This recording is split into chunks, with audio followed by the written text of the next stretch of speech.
Thank you.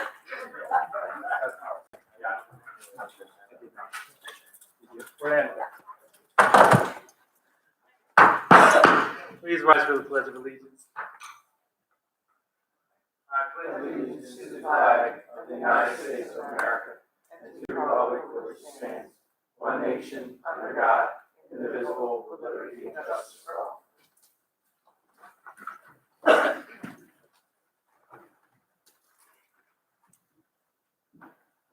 This regular meeting of the Township Council is being held in accordance with the schedule of the meetings of the Township Council established and adopted by the Township Council, which schedule designated the time, date, and place of this meeting. Adequate public notice of this meeting has been provided pursuant to the Open Public Meetings Act. We are using electronic amplifying recording device in order to obtain a clear and audible record. And we request all those wishing to speak be recognized and state your name and address directly to the microphone.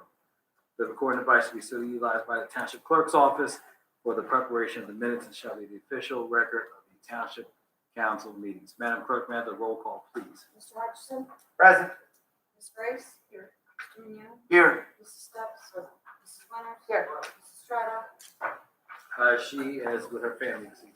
Mr. Mercado? Present. Mr. Parliament? Here. Mr. Cardis? Here. Mr. Wagner? Here. Mr. Parkins? Here. Mr. Chadwick? Here. We'll now have the first public portion. This is for agenda items only. If you wish to comment on the capital budget, please reserve those comments for the hearing that takes place. Anyone addressing council may speak one time. There's a 15-minute time period, and each speaker is allotted 3 minutes. Does anyone like to speak during the public portion? Yes, sir.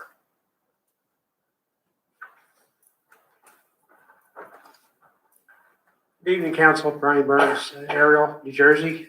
Curious for the Clean Communities grant. Kudos to whoever wrote the grant. It's nice to see $124,000. My question is those funds, are they already allocated or can they be used for a host of different things? Mr. Cars? We use those monies to hire individuals to produce for litter abatement. If you notice, there's vehicles, clean community vehicles that go around. We use them also on weekends because we have a lot of events in the parks. So it's primarily, it's individuals being hired. That's what. Okay. May I make a suggestion? Chief and I had a communication, I guess about a year ago, regarding illegal dumping in the Little Mill Road area. Could funds be used for a special police officer to just monitor that area and report to, the proper police authorities when that sort of thing is taking place? I don't believe I don't believe we can do that for all months. Okay, They're specific to litter abatement. gotcha. Okay, thank you. Is there anyone else? Mr. Heinball.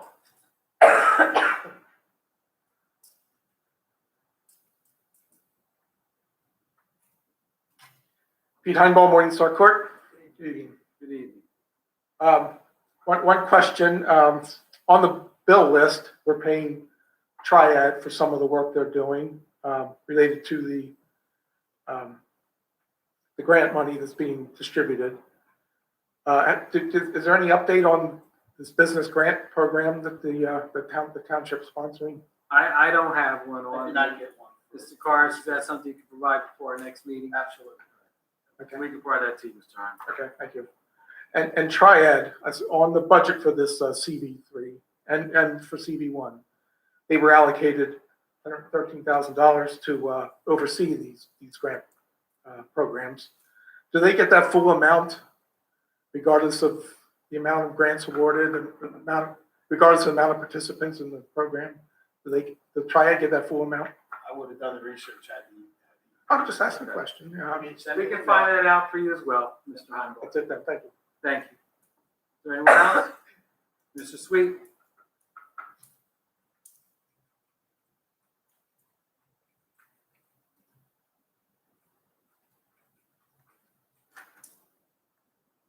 Sam Sweet from Ariel. Good evening, Council. With respect to the bicycle path pedestrian bridge project, I know we're supposed to accept low bid as long as everything's in order.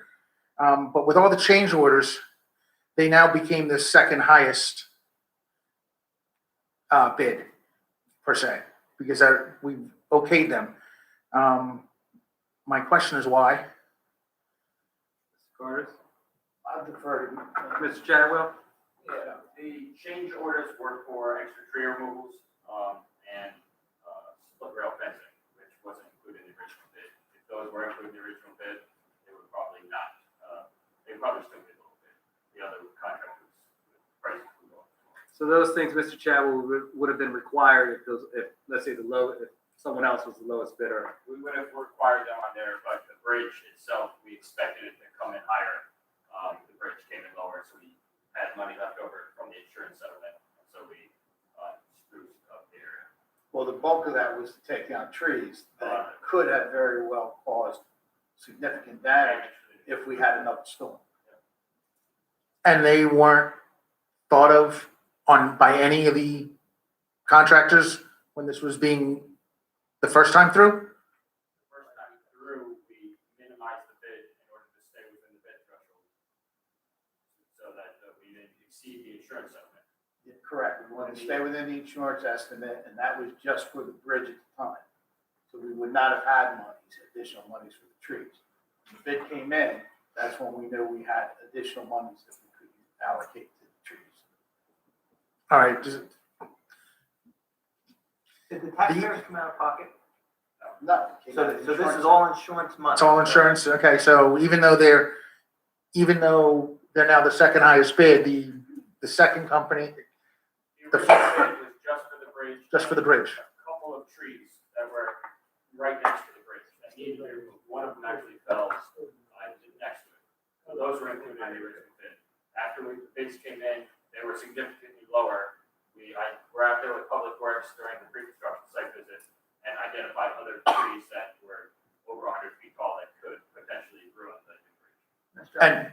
And they were not on the other bids as well. Those are not on the. But because if I'm understanding correctly, we need to stay under an insurance threshold in order to get the money? Our original estimate did not include all of everything that we included in the final price. New split rail fence. We are going to take the split rail fence out and reinstall it. It just didn't look good. It was old, so we got new split rail fence and a bunch of trees removed. So that is it. And this was all covered by the insurance proceeds? Split insurance was right about 400,000, 399 or 398. Okay, thank you. Thank you, Mr. Sweet. Is there anyone else? Mr. Krug?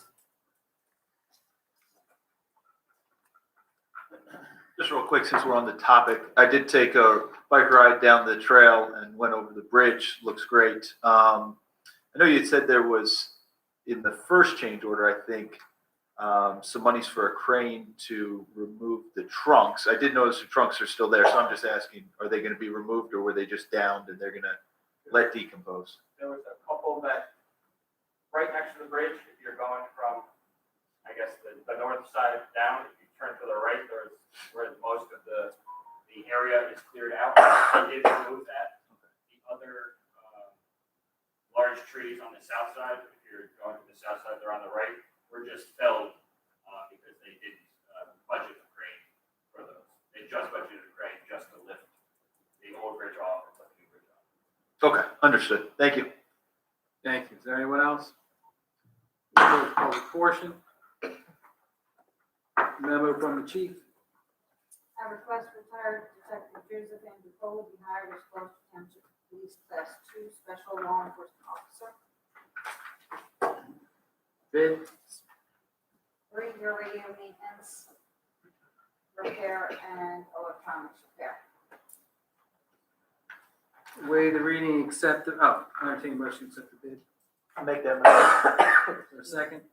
Second? On the question, roll call, please. Mr. Hutchison? Yes. Ms. Grace? Mr. Vignano? Yes. Mrs. Stubbs? Yes. Mrs. Leonard? Yes. Mr. Mercado? Yes. Waive the reading, accept the minutes of regular session, May 10th, 2021, and May 24th, 2021. Entertain a motion. Make that motion. Thank you, Mr. Hutchinson. Second? Thank you, Mr. Mignone. On the question, roll call, please. Mr. Hutchison? Yes. Ms. Grace? Yes. Mr. Vignano? Yes. Mrs. Stubbs? Yes. Yes. Mr. Mercado? Yes to both. Next is the ordinance, the second reading. There will be a public hearing.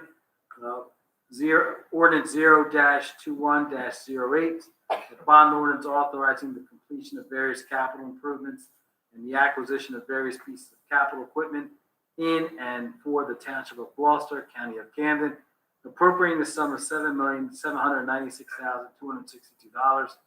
Therefore, authorizing the issuance of general obligation bonds or bond anticipation notes of the Township of Gloucester, County of Camden, New Jersey, in the aggregate principal amount of up to $7,425,011, making certain determinations and covenants and authorizing certain related actions in connections with the foregoing.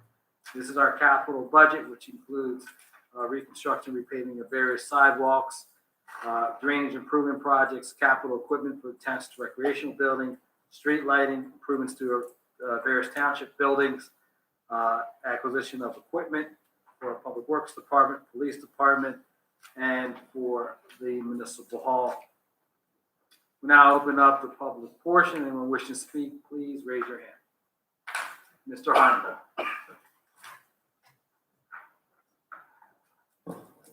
No, there's no time, Ms. Grace, on this. Pete Heinbaum, Morningstar Court. On this, for this public hearing, as everyone knows, just last month with the budget passed and adopted, we took $3 million from the same capital fund now that we're going to borrow to replenish.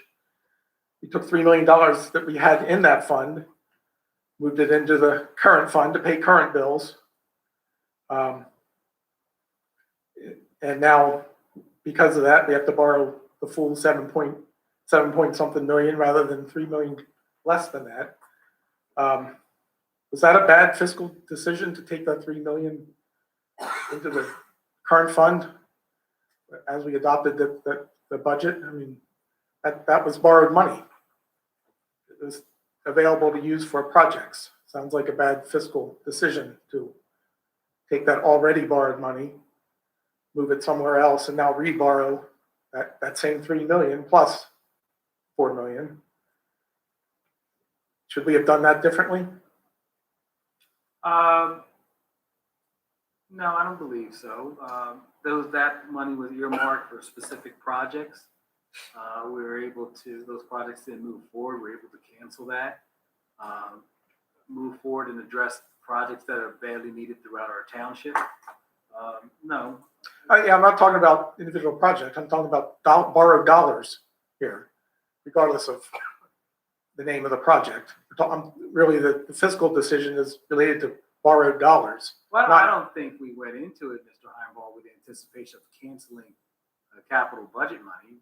When we put a capital budget forward, it's to improve our community and work on specific projects. Yeah, but none of that is what I'm asking.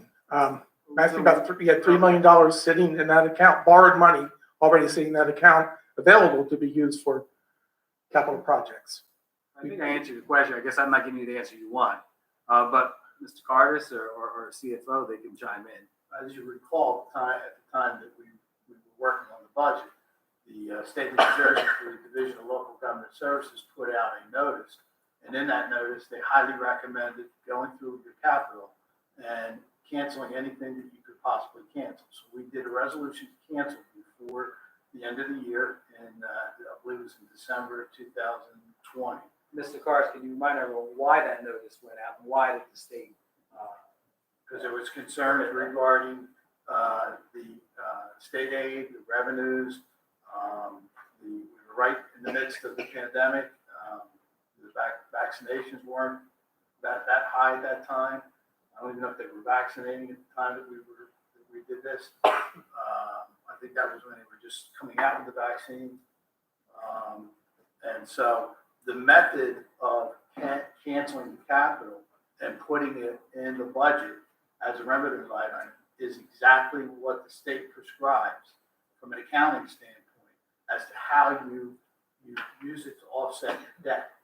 And they look at it as you're offsetting the amount of principal and interest in your debt that you're paying. So that's how they're looking at it. We followed the state guidelines, we followed the state recommendations, and we did exactly what they Let me ask it a different way. Every other year, for a while, since I've been paying attention, we've done this capital budget and this bond ordinance before adopting the budget.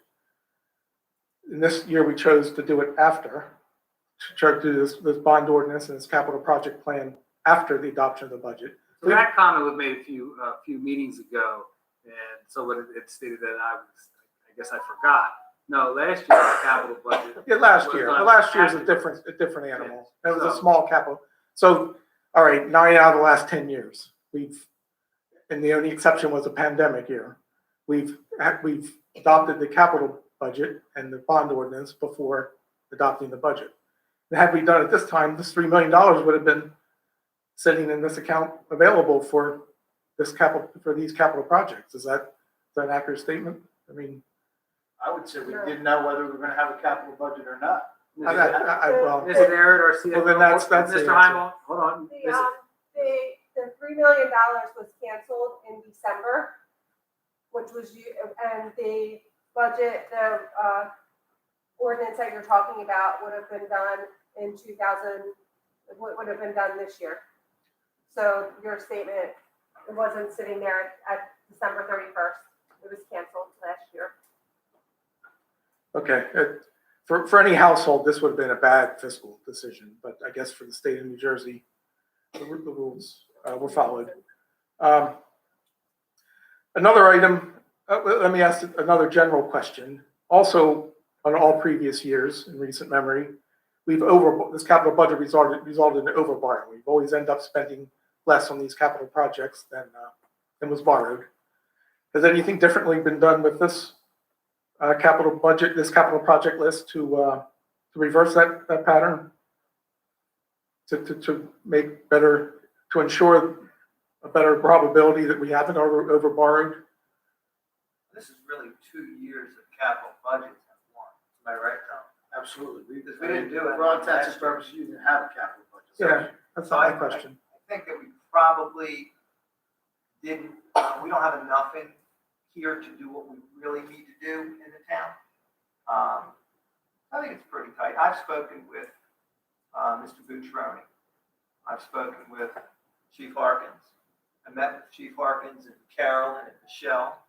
Met with Christy and Tom with Carolyn and Michelle. There's a lot of stuff that needs to be done in this town this year. It's not gonna be done. It won't all be done.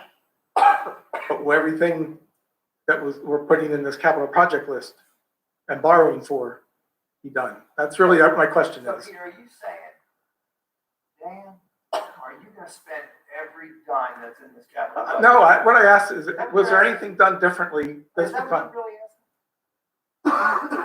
I'm not going to get into rephrasing. I asked the way I asked it intentionally. I asked it, anything done differently to, So that I can understand your question, I'm asking you this, are you asking me if we can spend every dime in this capital budget?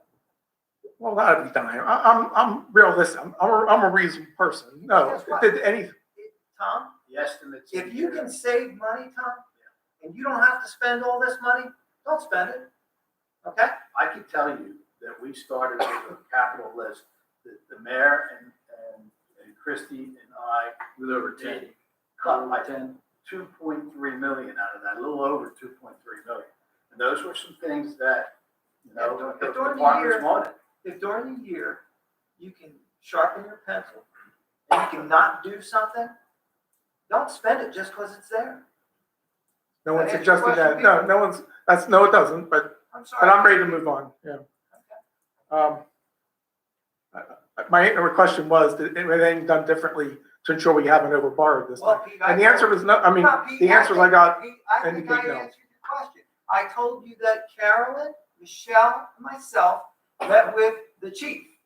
We met with the deputy chief. We met with the business administrator. We met with Christie. I talked to Mr. Bucciaroni. I would say we spent Okay. a lot of time. that is an answer, that is an answer. Thanks, Thank you. Pete.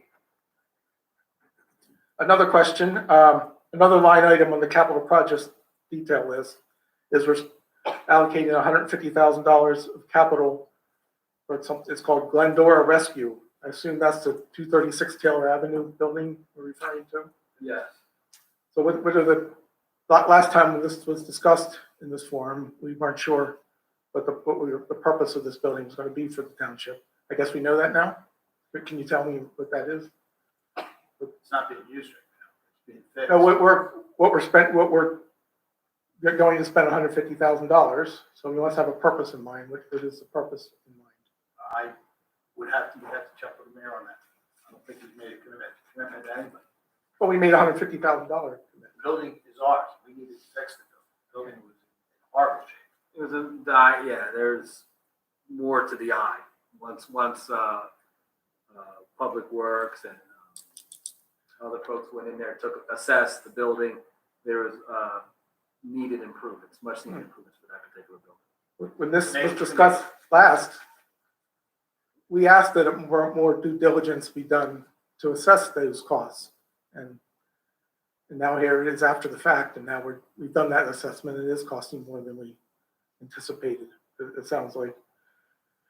Okay, that's my questions. Thank you. Thank you, Mr. Heimel. Is there anyone else? Mr. Polidoro.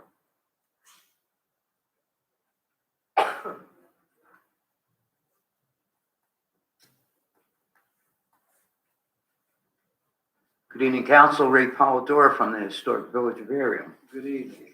Looking at the bond, I wasn't aware or didn't see any details. I'm hoping you guys can fill in. How many police officers do we have that do not have body cameras? Chief, would you happen to have that figure? The exact number of officers? No, that do not have Do not have. body They do cam. not. Almost every officer is issued one. Everyone that I can think of, our class 1 special officers do not, because they're not required. We're very much bound by New Jersey Attorney General directives as to who wears one and who does not wear one. We have every officer assigned one that works patrol or uniform. Thank you. The bond, is that line item specifically for, or was it allocated for body cameras, or was it assigned for other items that would be for the police security? Bear with me. Mhm. That's,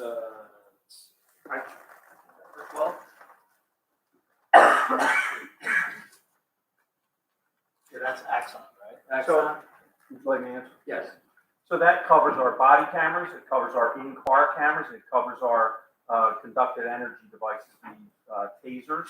It also covers all of our data storage. The most expensive thing about this is the amount of data that we have to, the state just mandated us to go from 90 days retention to 180 days retention. So it doubled our retention. It also includes, we are equipping our officers with a device that goes onto our holster, so if our weapon is drawn and the camera was not activated, it automatically activates the camera.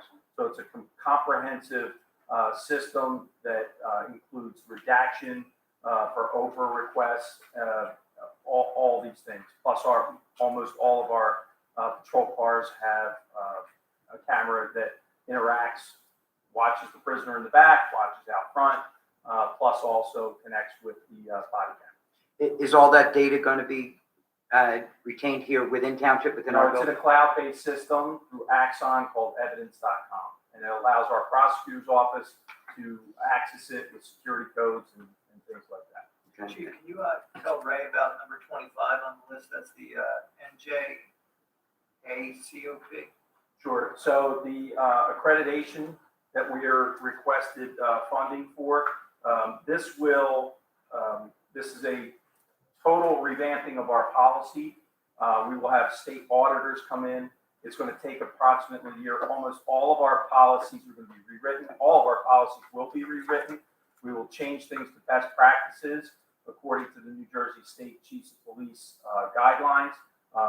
These funds will go towards the vendor taking care of and following us through. At the conclusion, when we reach the accreditation, which I hope our joint insurance fund is going to refund us $12,250, I believe, as a grant to repay. In addition, as soon as we get accreditation, we're estimating that our police liability insurance will drop $15,000 to $20,000 per year. So it'll be a cost saving. So we gain the very best practices that in law enforcement, and we get risk management, we get liability reduction. So that request will repay itself within 2 to 3 years. Excellent. Thank you. Does council feel that the amount that is allocated for that will cover all of what the chief spoke of? Yes. Now, does that correspond to, and correct me if I'm wrong, the state has granted $299,000 for what looks to be the same practical purposes for law enforcement? I don't have that information. So I can answer. So it was publicized that we received a grant for body-worn cameras. That grant was specifically designed for agencies that did not already have body-worn cameras. We have had body-worn cameras since 2014 or 15. What we applied for and granted was when our contracts are up at the end of the 5-year, we will be able to use that $299,000 in our budget year 2025. Now, Chief, we haven't gotten the money yet. We're gonna We have have to not let them gotten know money at that back. time, and then they'll give it to us at that. Nor can we use that money until the year 2025. But we won't need to budget. that Correct. payment. I'm hoping at that point, we will not request any Axon costs for capital expenditure that year. We will Basically, a use future those investment. costs. Correct. Excellent. But we haven't got the money yet, right? No, I understand, and that And you can't, It's a repaying loan. We will have to submit for those costs and then get repaid. thank you for everything, Chief. Great explanation. One of the other things that it looks like we're borrowing for is repaving of streets, which everyone loves to hear that your streets are going to be repaved in our township. And all over the county, more or less, our roads are in disrepair. But I have asked, I guess periodically through the years, why are we borrowing money to repair streets when all of us are taxed with our gasoline tax? To which you have responded to me in the past that that money goes to North Jersey. We really don't see that. No, I don't say that. I remember. No, I don't say that. No, I remember it being responded to. I don't say that.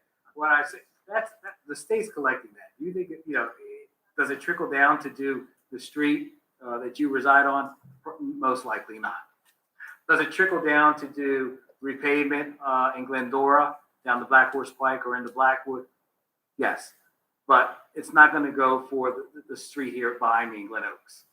But they're all county and you roads. say that we get taxed. Yes, we do get taxed. We all get taxed 23 cents or whatever it was. 29 now. Okay, but the thing is it going to trickle down to our neighborhoods? It's not. Am I correct? Thank you. Well, wasn't it that you said that Remington and Vernick had made those requests They for make funding from the applications to the Department of Transportation Trust Fund? They make applications to the Department of Transportation for specific projects. But the roads that you're referring to are county roads or state roads. I got to believe that as residents of a local municipality, there's got to be some funding available from the Transportation Trust Fund that is available at our request to get some of these roads taken care of. I mean, we can't expect it to keep borrowing money to fix roads when the Transportation Trust Fund basically is for all parts of the state. I mean, you don't exclude a municipality or municipal streets from that kind of funding. I believe I remember. Agree. It should be available. What's the likelihood of it? Anthony? Okay. I guess the other thing that we're looking at, and it follows up on Mr. Heimball's question. In the past, when money needed to be found, there were unspent capital funds that were brought about in various years to make the town whole or to perform a magic trick, a financial magic trick at one time or another. Is there any place that the residents can go, or can it be set up that for every time you borrow and all the things that you borrow for, that there would be a detailed accountability? I think it was last year or year before, something from 2014 that was canceled, and you were able to find a great deal of money on a capital project that was canceled or not yet performed, that you were able to recover those funds that were unused. Whereas we, the residents, can see, okay, so you regularly borrow 7 or 8 million every year, and you keep on borrowing. Sometimes it appears that you borrow how much you want to, and you just keep on finding stuff to spend on. His appearance. You have access to the list. You can see everything that you're budgeting for. How far back does it go to stay or to state that capital project was performed? How much was spent? What's left over? How much was, whether this was canceled? Those funds I are, don't recall what the 14 line was, how much we That canceled, was for Redwood Culvert. which was a grant, right? That was a New Jersey Infrastructure Trust. The money was never borrowed, and it was just sitting out there because the project, and Anthony would have to, but the project was on hold for, I don't know what the reason was, but the money was never borrowed, but the ordinance was still out there as an active ordinance. well, I mean, That was the issue with the permits. as far as accountability, it's been said here that sometimes you over budget, you over borrow, and it seems that that's the case. But is there any way that you can be transparent on the money that you borrow for the things that you say you're borrowing them for? And whereas the residents, taxpaying residents of Gloucester Township can look and say, well, back in 2015, you borrowed money to lay carpet in the middle of Broad Street. Well, that never happened, but where'd the money go? Whereas we can check on what you've been doing with what you've been borrowing, what you say is going to be done, never gets done, gets canceled, or all the funds have not been expended. Something that'll make you transparent for all the money that you borrow, that we can have access to. It doesn't seem, if you're accounting for that money, you're accounting for these projects, surely there must be something you can cut and paste. There's an audit, it's online. The auditor has to. How far back? Go back as far as you want. There's audits going back 15, I 20 believe years. online, I think online, don't quote me on this, but I want to say it's like 2012 maybe. It may not be that long. I'm not It's not sure gonna of be the money, actual it's year, not but gonna be money from 12. the audits are on our website and they're available. Is And it, if you need another audit, you can also go to the clerk's office and then she has the audits are. is it user-friendly, something that you can go and it's under a specific heading with details under the heading of, It has each bonded. ordinance with the year in it, and how much money's left from that particular ordinance, yes. Right, we have an audit done every year, okay? It's transparent. People have to look at it. You can't see something if you don't look at it. no, I get that, but like I said, there's some things that were canceled many years ago. Are you using the word "it's seen"? Audit's clear. Just look at the audit, and then if you have a question on the audit that you think is inappropriate, then ask us. I never used the word inappropriate, you did, but that's You're right, I did. that's all good. I mean, And- I'm trying to interpret what The you're. audit is transparent. It seems. And that's my question. But, You just need to look at it. and then again, what are your intentions with all the things that go on? And can we find ways to see if we can hold the state transportation trust fund accountable for money that we actually pay into for those purposes Good luck. and not have to spend it? Well, maybe the township should try harder. Well, we applied for the DOT grants, all those that are available. We're very aggressive. We apply every year, correct? And we're successful in getting those grants. Okay, and I guess this question would be, I'll address to council president. And if you Brian wrap it Remington. up after this, you've been on the mic for 15 minutes. I know there's some people that would Okay. like to speak. And is it the township's position that paving our municipal streets is still $1 million a mile? That was Mr. Chadwell's answer the last time I asked him. No, if you're doing a total tear. Okay, thank you. Anyone else? Mr. Sweet.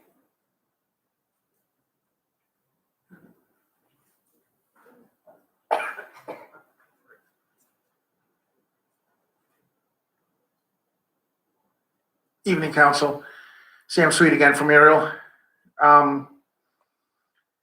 I'm not gonna go into an accounting, you know, sidebar about whether audits are transparent or not. We can all discuss, you know, accountability and audit thresholds, materiality till we come home. So they can be transparent, but they also cannot be things, little things can be hidden in there in audit. Such But as what? Such as what? like I said, I'm gonna bore everybody else on. What's an example? What's it? How about if the materiality threshold for, let's say, a weed whacker of $300, they're not gonna be looking at that. It's going to give you the balance that was in the ordinance. Okay, and what's but what I'm already- saying is that it's not totally transparent due to materiality thresholds. I see all the weed whackers in here. Okay, so I give you copies of the invoices. All right. anyway, couple quick, actually not a couple quick questions. I have a whole bunch of questions. One, Mr. Cardis, you said that the $3 million that was transferred over was used to cancel debt. Yes. So we paid, When Just to clarify, it was used to offset our debt payment. correct. so we made a $3 million payment against the bonds that we have? The state of New Jersey, when you cancel the ordinances and it goes into the capital, capital fund, correct, the surplus fund. The way that the state prescribes that you apply it to offset debt service is that you anticipate it in the following year's budget as a revenue item. And in theory, what that's doing is it's offsetting the debt service payment that we still have to make. There's probably $6 million in principal and interest that has to be made. So that's the way the state guides us to move that money. So that $3 million is going straight to debt, It's going to offset debt service. straight, So if our payment was $6 million, we still make the $6 million payment, the $3 million is a revenue to offset it. So in theory, the township paid $3 million. okay. 6 million less the 3 million that's brought in as a revenue. Sam, your You're question, completely offsetting the debt payment. Right. Sam's question, I think, goes to debt service. What is debt service? No, I know what debt service is. It's all, Question. no, my question was, he said it was canceled debt. All right, and according to that explanation, yes, it's theoretically canceling debt, but it was also done to balance the budget because there's $3 million that you didn't spend. Explain All that. right, I understand you explained it. I'm just saying that you borrowed it. You didn't use those $3 million on those capital I projects. would advise you to call the Division of Local Government Services and talk to somebody there and let them explain it to you. Because this is how they prescribe it to us. Can you do it any other way? No. Once it's canceled, then it has to be budgeted, correct? If it's not Right, canceled, so two options. Once you permanently finance something, if you don't spend the money, you can either have it sit there and pay the debt payment and interest payments on money that's sitting there that's never going to be spent, or you can cancel it and you can use that money to offset the payment. If you didn't move it, if you didn't cancel it in December, all right, and I understand that, we didn't know the issues with COVID and vaccines and all that, but if you didn't move it, could you have used it on the capital projects? yes. Well, they're specific. You could have, for okay. whatever- All right, but Specific for whatever is in that. The answer is yes. the answer is yes. But once it's canceled. But I realize you can't do it in April once everything changed, but if you would let it sit there, and I'm just trying to understand, if you let it sit there, then we'd only be borrowing 4.8 million. A lot of uncertainty. I understand that there was uncertainty. I'm just asking the theoretical view, Questions. okay? Not trying to get it, as Mr. Hutchinson say, a gotcha moment. I'm just trying to understand the process. Okay? On this capital budget, there's no New Jersey RET or REIT? We did not do NJEI. We did not have a drainage program. That remains to be seen if we have them. I don't know if we're going to. So we could turn around 2-3 months from now and borrow more through this program? It's possible through the NJEI. Because usually it's included in this budget, correct? No, it's a separate ordinance. It has to be a separate. But on 19 and 18, I have a line item on the capital budget. I have included it and put NJEI next. Yes, yes, you did, and then it came out, but I'm just, I'm telling you, there is no NJEI budget as we sit here. okay. For council, Dan, you had said that, you, Carolyn, and Michelle had met with Chief Harkins, Public Works, and various other entities and gone through the capital budget. Mr. Mercado, you had stated at the last meeting that you went through the capital budget as well. I spoke to Mr. Karsh regarding. Were there any questions that you guys had on it that you'd like to share with us? I had questions about, there are certain things I needed some information on the Glendora Rescue Squad renovations, questions regarding some of the things on the police budget, questions on the capital budget, the equipment, various office equipment, streets, various roads. So what Mr. Karsh provided me was various roads, future stormwater projects, what a roller is for the athletic fields, IT capital budget with various equipment. So those things were provided to me. Those are the questions I had. Okay, Mr. Hutchinson, All my questions were answered satisfactorily.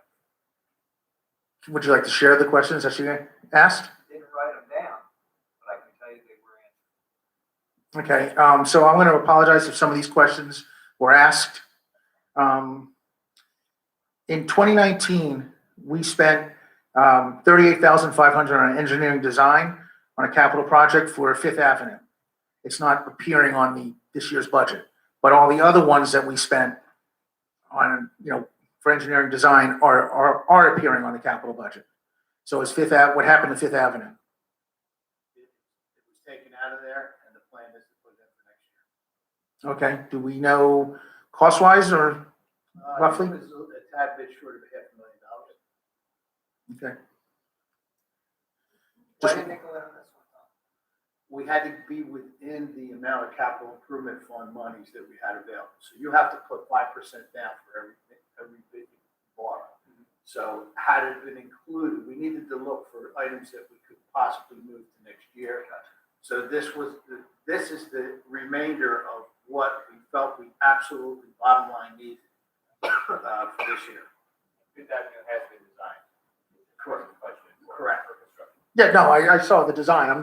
Wasn't questioning that. I was just questioning why we're not doing it when all the other jobs were on this capital budget. With respect to Dory Court was on there in 2019 for $96K for construction, $11.5 for design, and $9.5 for inspection. And in 2021, the same numbers appear for Dory Court, but nothing for inspection.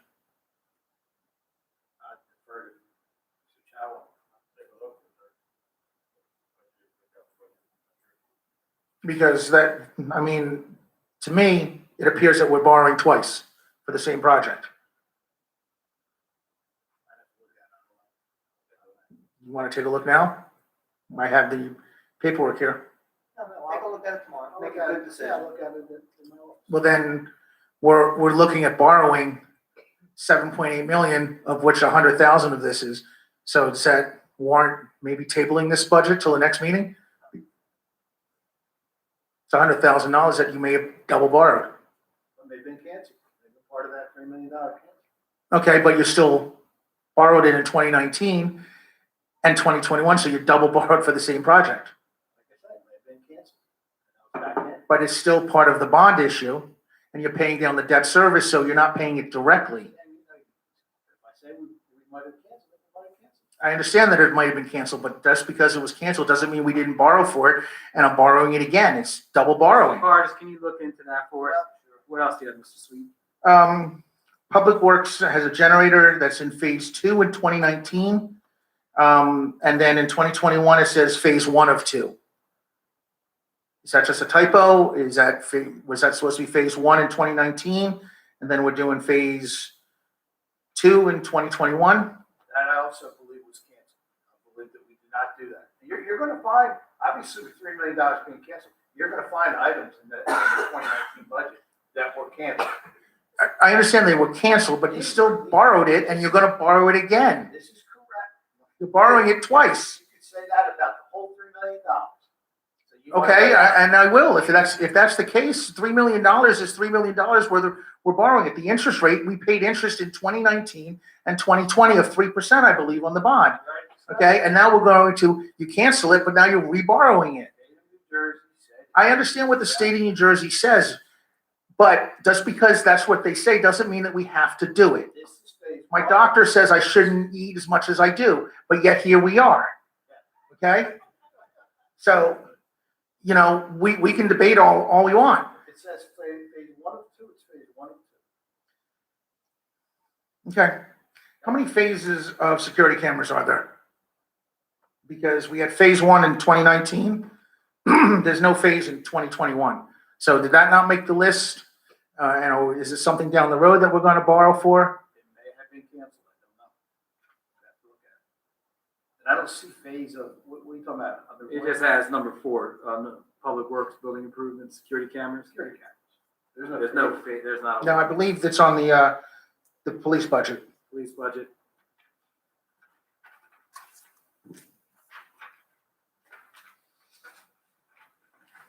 I have a portable camera replacement. I do not have security cameras. Whatever is that? Camera budget. I'm looking here. I didn't. For the police budget is page 4 under K, but there's not, I don't see a camera. There were cameras. There's cameras for late. This is for our mobile command unit so that we can observe an incident or a remote location. The camera system, you know, if the batteries go, the technology changes. So we're replacing something that we already had for our mobile command center, which would help us in critical incidents, events like the run the other day where we could put a camera and see a certain location. So that's what that. You saw how slow I was running on Saturday. Actually, I heard different. Oh, I was slow. No, I heard different. No, I was really slow. on the side of the road. I just heard different. No, I was just asking where, how come we didn't have it in 2021 when we had phase one in 2019? So there is no phase one on this one. No, I don't have a phase. So that's why, Chief, I'm sorry. we had phase one security cameras on the budget for 2019, but there's no security cameras for 2021. Yeah, I'm not sure So- about that. I can look into it for you and let you know what 2019 security cameras. The only security cameras for 2019, I believe were for the municipal complex. That's typically what we get. Replacements for the inside, we did upgrade and change out. We had analog cameras in our police building. In this building, those were all upgraded in 2009. I'm not debating that. I'm just trying to answer it. That does not have anything to do with the other request that I made.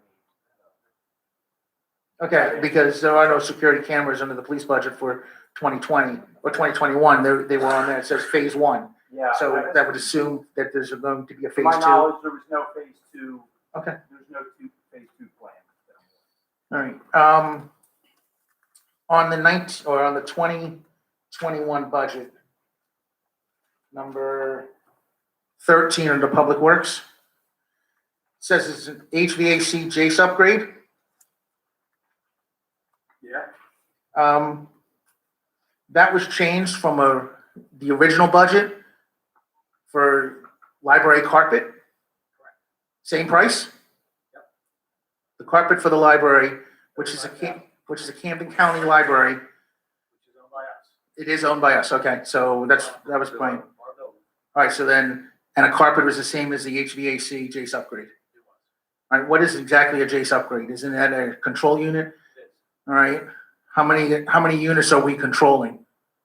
That I can't answer for you right now, but I know that this. Well, can you get me that answer, please? Because a Jace upgrade is usually around $4,000. That means we're controlling about 9. I would think that council would want to know why we're spending $35,000 on a Jace upgrade for one HVAC.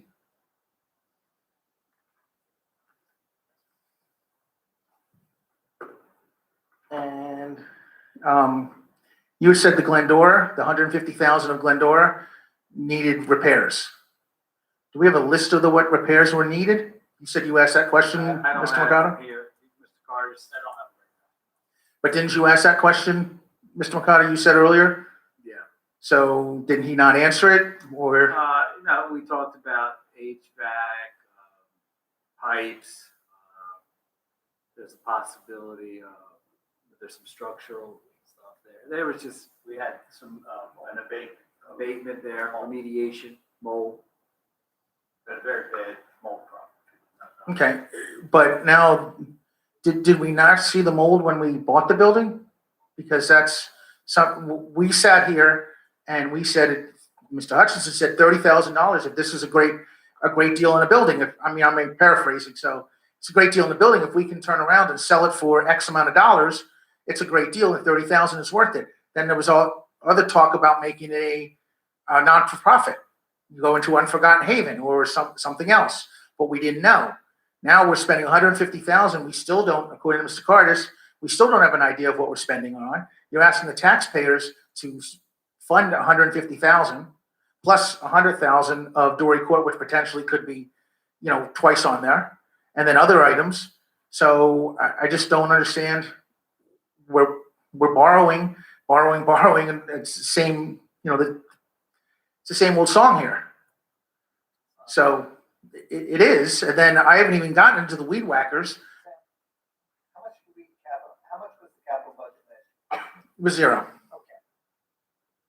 You have a lot of projects. I'm not debating that we have a lot of projects. Tom, can I ask you a question? Yeah. If during the year, something comes up, can we allocate borrowings here and shift it to something else that comes up? A different type of purchase?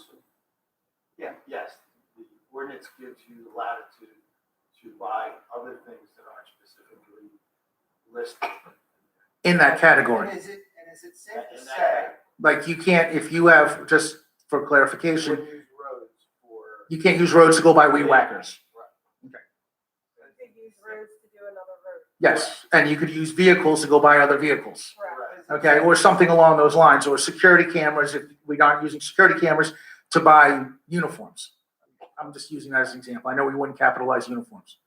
And that has happened. Capitalizing uniforms or moving money? Okay, just asking. Okay. It's safe to say that this is a pared down capital budget, that there's a lot more things that need to be done. Oh, man, I told you, it started with over $10 million in requests. Okay, you satisfied?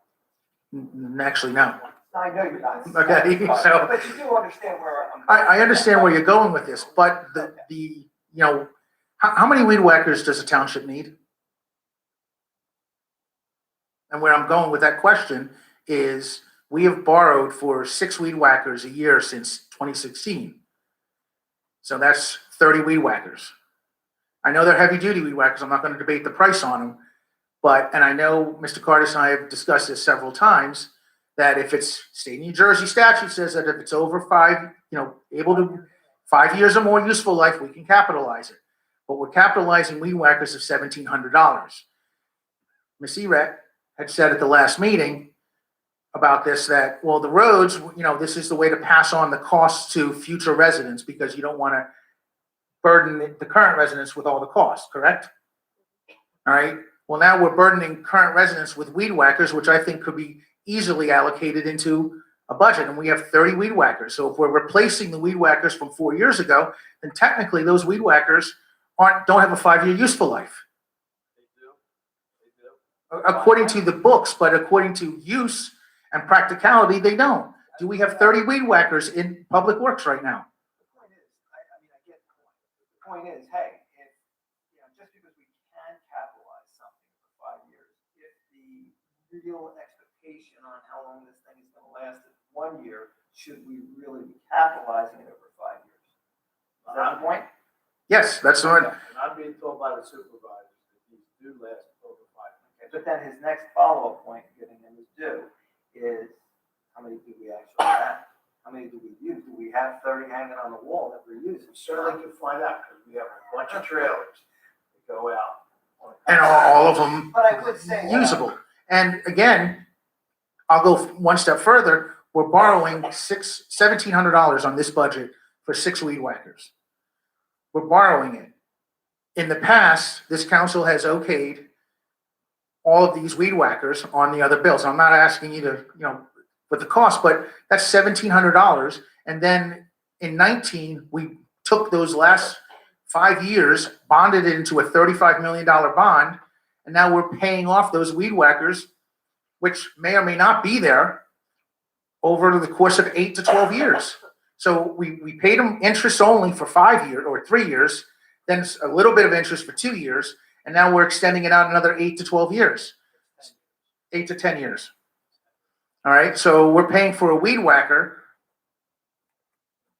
Math would be 13 to 15 years potentially, and we're borrowing it. And yes, it's a small amount, it's 1,700, but over 13 years, that's going to double the amount. And I can go through this and pick out probably about $150,000, $200,000 of items that don't need to be capitalized. Well, I think, Sam, that you have to have a way of doing things. If something has a useful life of 5 years or more, you should treat it a particular way. If it's under 5 years, you treat it differently. And we could, And I think that's the way you're supposed to do it. yes, but we can, Consistency is Local bond law calls for a weighted average of useful life. again, There are things projects in their streets, roads, that are gonna Useful last life more, of gonna 20 last years. more than 10 years. So if you got the 20-year and then you got 5-year, I mean, the weighted average approach does seem logical, doesn't it? but we're paying it over, we're doubling that amount. Yes, it's only, as you stated before, well, it's not that much. 1,700 doubled is 3,400. But we've done that now for 5 years. So now that 3,400 is 18,000. And I'm not making things up. I'm saying we can go through the last 5 years of capital budgets. I have them here. All right, the weed whackers are 17, 18, 19. There's six weed whackers. There's 2 mowers. There's this on this year, and I don't know what this is leads into my next question. It says 2 X mark mowers, 19,000 each. Sam, before you lead into your next question, you've been at the mic for 20 minutes. I just want to know if you have any additional questions, because there are some other hands that were. I can come back. I do. You do? I do. But I can come back if someone else would like to speak. Yeah. Am I allowed? I'm allowed to come back Okay. Yeah, another time, yes. another time, as in after they're done Yeah, today. after everyone's done, you can Okay. come back again. Just wanted to make sure it was today. Thank you. Is there anyone else? Ms. Coyne?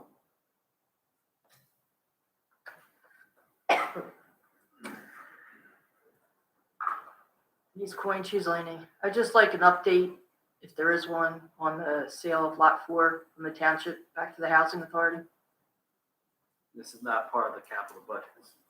Oh, it's still capital budget? Yeah, yes, sorry, I I know, fell it's been asleep a for while, Denise, hasn't it? Is there anyone else who'd like to speak on the capital budget? Yes, ma'am. Good evening, Dawn Sabella of Cheese Landing Road. Hi, I just Ms. had a Sabella, question. how are you? Good, how are you? Question about I and J, the bonds for I and J. Can you just explain the difference between, like, why it's the same description for 2 separate bonds with 2 separate payoff years? Are you talking about in the ordinance? Yes. Acquisition of various equipment for Parks and Recreation Department, not limited to installation of fencing. And then J, completion of various improvements for Parks and Rec, not limited to fencing. So one's 205 and one's 105, Mr. Cardis. One's for 5 years and one's for 10 years. I'd have to defer to Ms. Eric. I'm not sure why they break them up the way they do. And that's bond counsel. We provide the list, and then they break everything down using local bond law. I'm not an attorney. Yeah, I was wondering why that would have gotten broken out.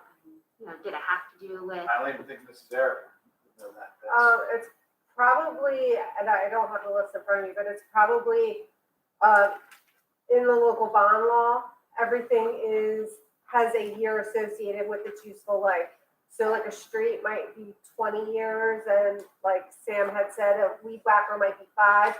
So when the projects were done, there was probably certain recreation projects that were 10 years and some that were 5, and they were broken out based on the amount of years that the project was. She's right, because the bond ordinance itself lists I as 5 years and lists J as 10 years. Right, which I kind of was assuming that, but then the description is exactly the same of, fencing and things along those lines. So it's kind of then weird that one fence is only gonna last 10 years and another's gonna last 5. You would think that they would just average it, but I don't know. They go by increments of 5 and 10 years. Everything's by increments of 5. One other question, you had mentioned about, I guess like the departments putting in their budget requests. When do those requests, what's the normal deadline, like yearly? Is it like, For which budget? General fund budget? The like when a department, you said, as once you got all the department requests in, that the initial budget would have been somewhere around like 10 million, and that you, Oh, for capital. yeah. So when are those requests generally due by? We didn't request those budgets until we started working on, we were getting close to finishing the 2021 general fund budget. And that's when we requested those items. Most of the directors, the departments had those numbers already because they had them actually in 19 when we didn't have a capital budget. So it was pretty easy to get those numbers and get those projects. My preference was, I have December 2020 is when I started to prepare. So, But at that time, we didn't know we were gonna have a capital budget. right. And then, but then you said, and sorry to beat the dead horse, but you said in December was when the state started requesting that you clear expenses off, and that you felt that that 3 million. The state made that recommendation early, in the midst of 2020. I believe it was May, it came out in the middle of the pandemic. But it was canceled in December. It was Canceled canceled in in December. December. But the recommendation from the state came out, I believe it was in May. Maybe June. May And or the department June. started working on their capital budgets.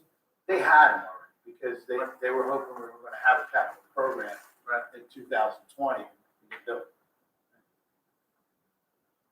Thank you. All right, thank you very much. Is there anyone else? Mr. Krug?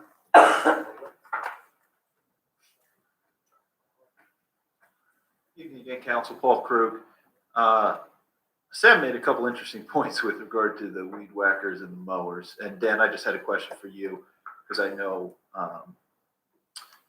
we had a conversation and you were thinking about going over to Public Works. The question is, did you? And did you take a look at this equipment and quality and all that? I spoke to Mr. Cucciarone. I couldn't get over there. I mean, I've just been too busy. I mean, it took a lot of time just to, between walking the parcels of property with Mr. Burns, meeting with the chief, meeting with Tom. I just ran out of time. So I had to rely upon conversations.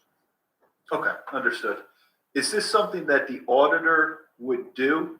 That these audits that we talk about that were brought up with regard to going back to 2012 and we have done every year, does the auditor go through our equipment and make sure it's there, check the quality, that type of thing?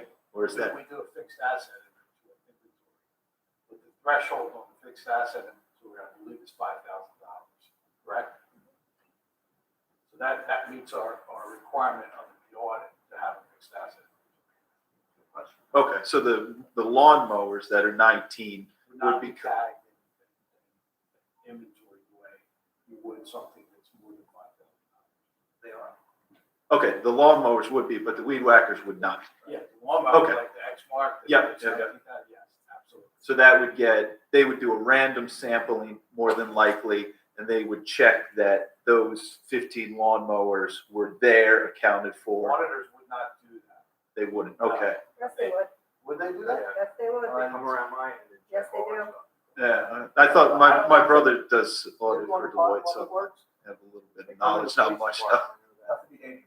a little bit. Well, the key thing is they want to know that you did your fixed asset, or you hired somebody. Okay. That's going to give them, And that's above and beyond the auditor? yes, Okay, so we have a fixed inventory a separate company. that comes in. I do the fixed asset listing. We had an outside company do it a few years back, just to kind of clean it up, to make sure everything was on there and it was a complete listing of everything we had. But I keep the listing from year to year. Okay, Understood. It's, Dan, it sounds like it's pretty well covered between our own internal people and the auditor. Of course, you know, what's the saying? Trust but verify.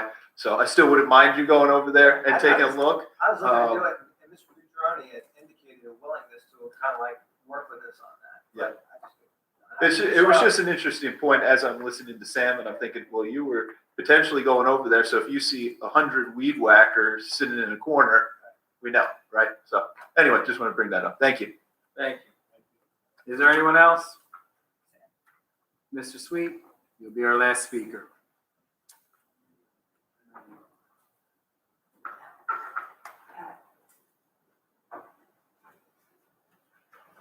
Sam Sweet from Muriel. The X-Mark mowers, is that a brand name? Yes. Okay. We have the mowers, you brought them up. We have 60-inch mowers. My question is, how many 60-inch mowers do we need? As opposed to 72-inch, as opposed to 96-inch, as opposed to... I could not rattle off for you right now how many of the different size mowers we have. Okay, understand that. I'm not asking that. I'm saying how many... We have different size mowers. I guess I'm assuming for the larger the mower, the larger the project, the larger the land, to make it as efficient as possible. But we have a 60-inch mower. Like, do we only need one? Do we need two? Do we need three? How many do we I need? rely on my supervisors to request what they need. Because we have 4 60-inch mowers been bought in the last 5 years. We have over 50 parks. Okay, understand that, but we also have a 96-inch mower, a 72-inch mower. So how many mowers do we need? And none of them are being used on a retention basin because we put a. Now, there are some retention basins that we do. Okay, I thought Marksman Landscaping was doing all of them. I believe there's some that we're still doing. Okay, but again, I'll ask. I'm relying on my supervisors that they're giving me accurate information. But again,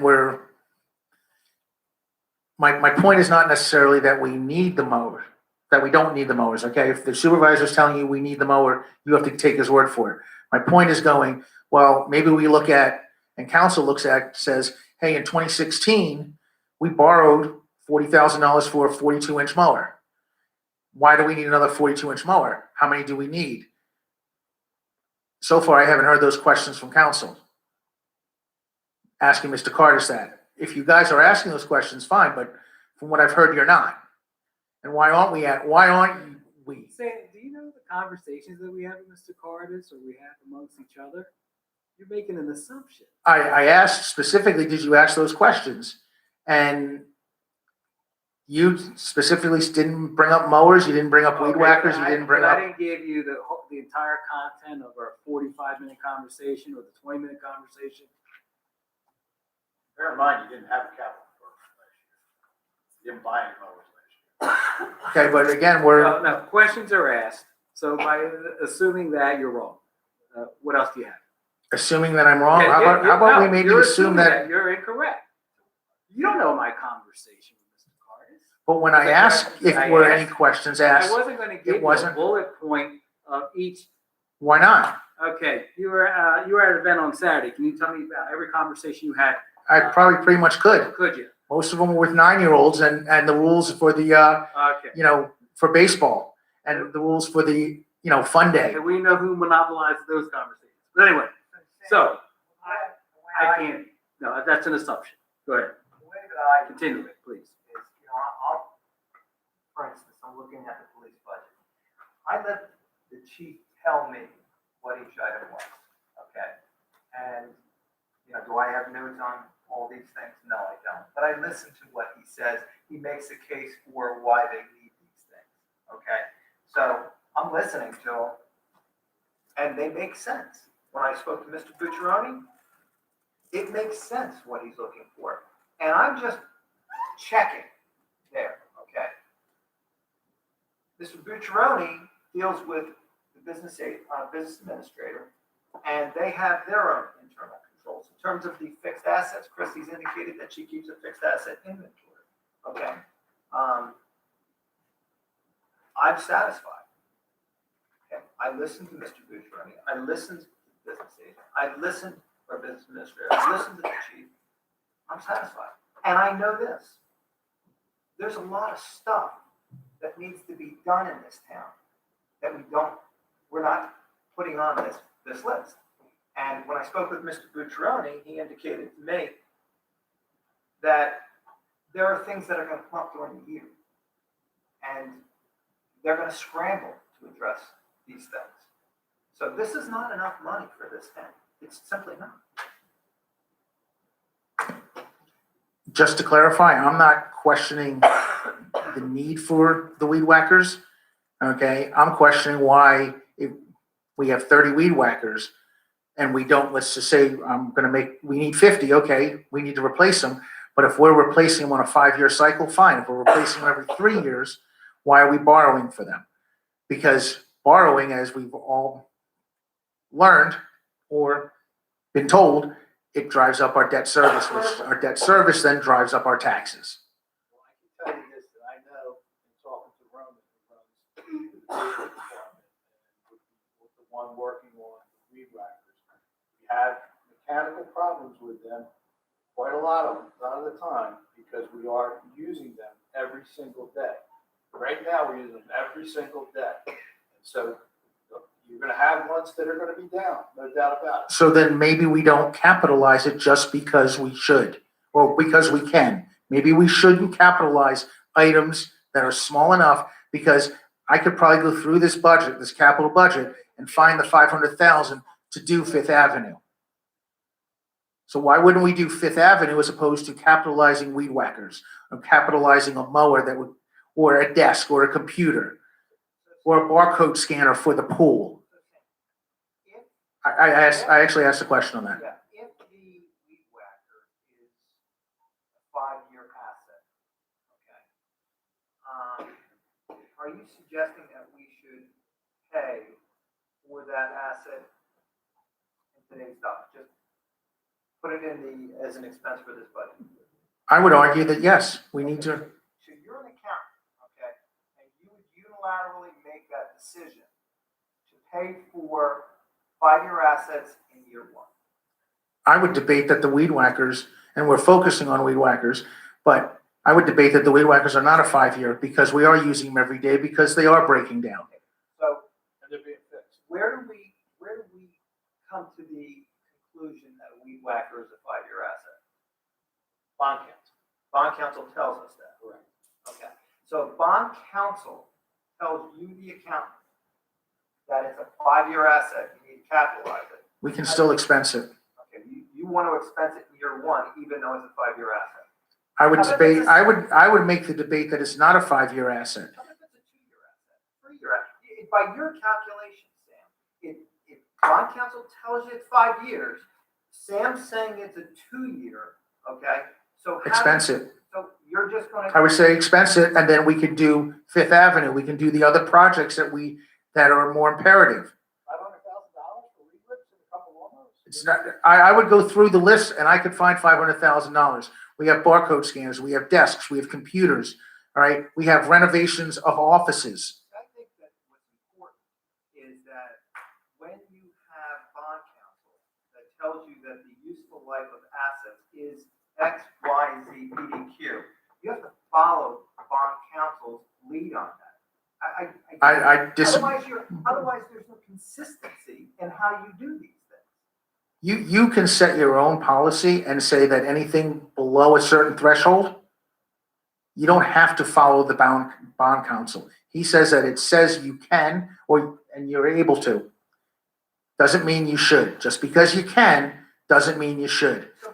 And you're borrowing for a low ticket item that's going to double down the road.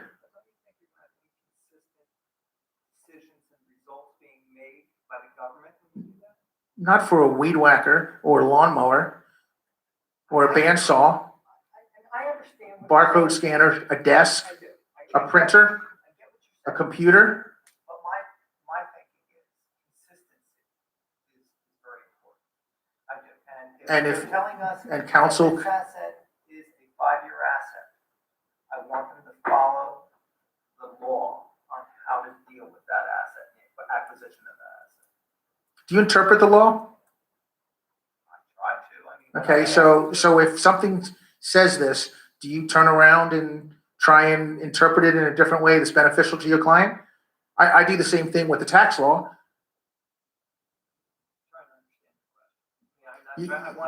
You're saying that because bond counsel says this, we should follow this.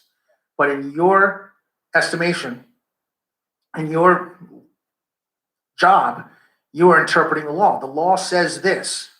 There are times, I'm certain of it, that you have gone, well, you know what? Let me look up a case. Let me do this. Let me see this that's beneficial to your client.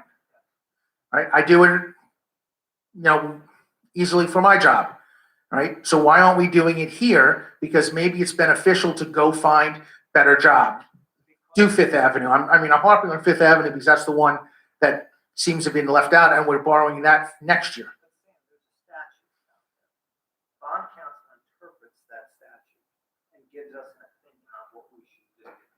And doesn't We're the following the interpretation of the expert. So I'm not the expert on, this particular statute. I have to rely upon the expert. I can't unilaterally say, okay, well, this is what I want to do on these, this is what I want to do on them. I've got to listen to what the experts say. we're going to agree to disagree on that because I think interpretation is needed. I think, I'm going to ask, I'm done with my questions, but I'm going to ask that council maybe take a look at a deeper dive on this capital projects and maybe wait 2 weeks and come up with questions. We didn't do it last year. I understand that, but You know and you agree that we didn't do it last year. yes, And you still want us to stop even though. I don't. I said wait and then reorganize it. You have $96,000 plus 15 going to Dory Lane. That's $100,000. Tremendous need for these projects and other projects to be. Are these projects getting done in 2 weeks? We need to start on this stuff immediately. Okay, so I'll give you an example. We order our cars. We should have ordered 2 of those recycling trucks, $315,000 a truck. so then adjust for Dory Court. Can I finish? Well, he interrupts me, so I do it. Gentlemen, we're not gonna do this. You done, Mr. Cardis? Mr. Sweet, you're done? I'm saying, he's saying that, You made your so the recommend- chief, you said why you can't wanted- we adjust for the Dory Court for the other items and take them off? You asked us to consider possibly doing this and waiting 2 weeks. Can we, one last thing, can we take things off and look at those items? Instead, so the chief can get his cars, so we can start on Dory Court and everything else. I mean, not Dory Court, but Taylor Avenue and everything else. Can we remove Dory Court? Can we remove some of the weed whackers and some of the mowers until we have a better idea that this is the correct way? This is the correct Mr. Carter, way. we have to re-advertise Yes, you the bond ordinance if we made any changes. Start from So scratch. you have to start over. Okay, so this should have been done well beforehand. Dory Court, it's $100,000 that we're gonna borrow twice. We've already borrowed $3 million twice, according to Cardis, because every time I asked a question on it, he said, oh, that's probably the $3 million that we canceled. And council's okay with borrowing $3 million twice, paying interest for 2 more years, 2 additional years that we really didn't need. Just saying that these capital projects, and yes, I know there's a lot to be done, but we need to tighten the budget. I didn't even go into the fact that on prior capital projects, you guys overborrowed by what seems to be a third. I looked at 20 capital projects and you overborrowed by a third on every one of them. Thank you very Pandemic much. was 0. So yeah, you did overborrow by a third because a third of 0 is 0. Okay? Mr. Yeah, Sweet, you want to come to my office, Mr. Cardis, we'll go through it. Mr. Sweet, All right. thank you very much. Thank you. Anytime you want, Mr. Cardis, I'll go through the numbers. That is the end of our hearing. So there is a motion and a second on the, Mr. Sweet, Mr. Cardis. There is a motion and second on the floor. Oh, we didn't have a motion, did we?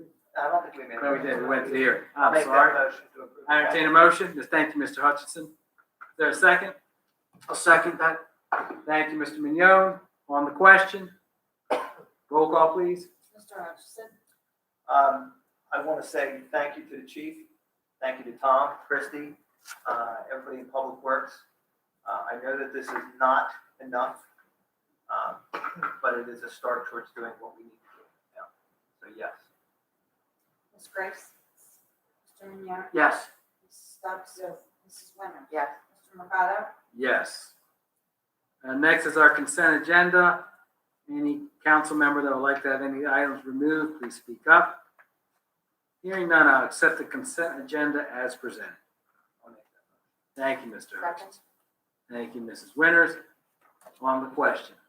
Roll call, please. Sorry, Mr. Hutchinson? Yes. Ms. Grace? Mr. Mignone? Yes. Mrs. Stubbs? Mrs. Winter? Yes. Mr. Mercado? Yes. Next, we have our GT eGov access question. The first one is from Shane Scanlon at 20 Grant Court, Laurel Springs, New Jersey. Question for council. Is there ever going to be a heater added to the Gloucester Township roof, pool? If so, when will a heater be added? No. It's very expensive to add a heater. There are clubs and other municipal pools throughout the area that are not heated, and the cost to heat will be high, and taxpayers would have to foot the bill on that heater. Anyone who has their own in-ground pool knows the cost of what a heater is on a monthly basis. 2, if Detective Joseph is already retired and on a pension, why would you rehire him? I imagine this is Mr. Detective retired Andrew Cola. We're permitted as a township to hire retirees as Class 2 officers. They are able to carry a weapon, and they're using various capacities throughout the township. Our next question from Elizabeth Dugan at 6 Henlock Drive, Blenheim, New Jersey. Question for council. I was puzzled to hear that the mayor was very late to the Aerial Fun Day event on Saturday. The reason given for his lateness was that he had hurt himself that day and was in the hospital. My friend saw him a couple of days before that with a sling on his arm, so I'm confused because it makes me wonder if this was an excuse. Why didn't Mr. Mayor arrive on time at the event? And will he compensate by attending another community event? The mayor had a surgical procedure on his hand a few weeks back. In fact, after Mr. Mignone and I ran the 5K race, I contacted Mr. Mignone and informed him that the mayor would not be there. The mayor did not attend the 5K race as well. Mr. Mignone told the president of Aerial Little League that he had a procedure done with his hand, and he may not be there that day. He did show up later on in the afternoon. For those who attended Memorial Day services, the mayor was there throughout the entire day, going to all the monuments with Mr. Grace. And in fact, today he had a flag disposal service through the township. So I hope Miss Dugan is no longer puzzled. But I don't want to get into the medical history of the mayor. But again, he did have a procedure that affected his hand. Okay, we'll now open up the second public portion. This is for any item. There's a 30-minute time period. Each speaker is entitled to 5 minutes. Does anyone like to speak during the second public portion? Mr. Burns.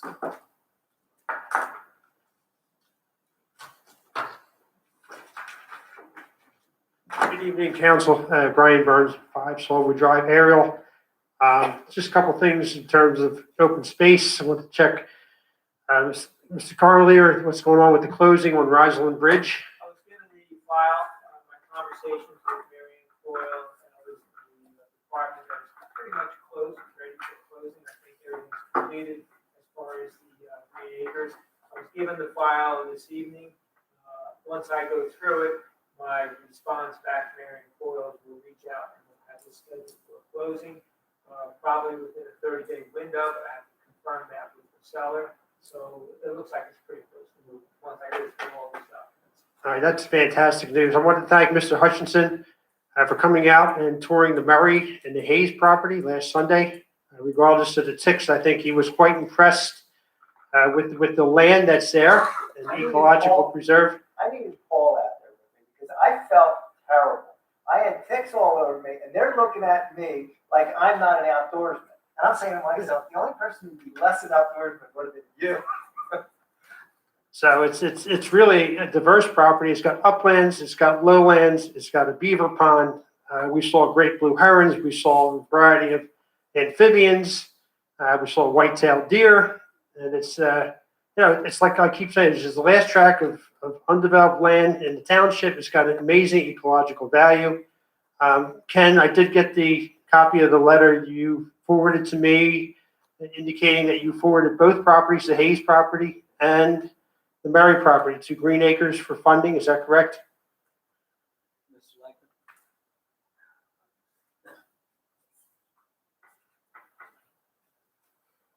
The township has an existing grant, and Green Acres has asked that we provide them a letter indicating how we're going to expend those funds. And the Hayes and the Murray property and several other properties. There's another property called named, the owner's name is Pompeii. That would encompass all that land. And to answer Mr. Burns' initial question, we are waiting for Green Acres. Green Acres will provide Mr. Carlemere a new project agreement that will indicate the funds that we're going to receive from the Office of Natural Resource Restoration, that the other 25%. Once we receive the project agreement from Green Acres, then the mayor and Mr. Carlemere will sign that document.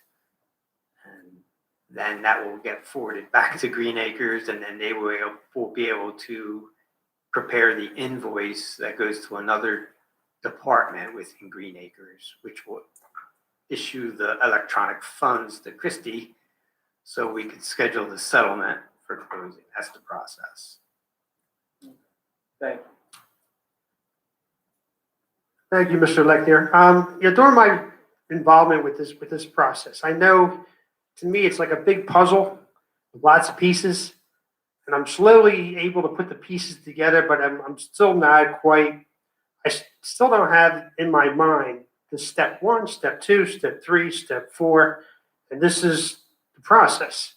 And it seems like it's kind of all over the place, and I know there's different entities involved, especially with the Rosalind Bridge properties, where there was liens on the properties, and there was a death in the property, and it became, it went to a trustee and all that sort of thing. I guess my question is, the Murrays and the Hayes, and Miss Helen Hayes, I reached out to her today. She should be getting you something tomorrow morning. So if I were a property owner and I wanted to have my land preserved through Green Acres, and I reached out to Ken, and Ken responded to me like he did to the Murrays and the Hayeses, Chuck and Marianne called with the solicitor's office. At that point, what is your job in this process? Council has to authorize the acquisition. The applications process through Green Acres. Once all that's approved and preliminary agreement of sale is signed between the owner and the township, then starts the title search and work and whatever information has to be given to Green Acres. Any issues with the title that might come up, such as came up on the Rosalind Bridge, for intervening circumstances, they have to be resolved before it can be transferred as a clear title. So each transaction is a little bit different. The mechanics are the same, but sometimes you run into title issues or survey issues or site issues. That there was some inspections that had to be done on the Rosalind Bridge site. So those things slow down the process. Yeah, and the other thing is in my mind is, if I want the land preserved, obviously I'm going to get some sort of a dollar value for this piece of land. Which comes first, the appraisal? And you would come to me and say, okay, I'm willing to take this for the value of the land. Or do I sign some sort of agreement that says, nobody would sell their house unless you knew what you're going to get for the house. Sure, the owner of the property has a value that they're looking to receive, but once you get involved with Green Acres has their own appraisers, and they'll allow the community, in the sense, this is your appraised value, that's what we'll loan or grant through Green Acres. And correct me if I'm wrong, then that's where your contract is. So I know that the township pays the cost of the appraisal through probably the open space tax levy account.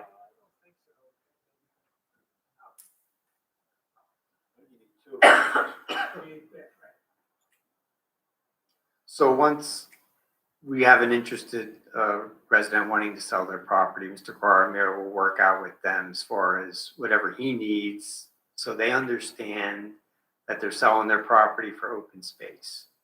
Title work needs to be done, and we need to make sure that there's clear title, because if it's not insurable, Green Acres won't allow us to buy it. That's number one. Second is, if it's over $200,000, we need to get 2 appraisals.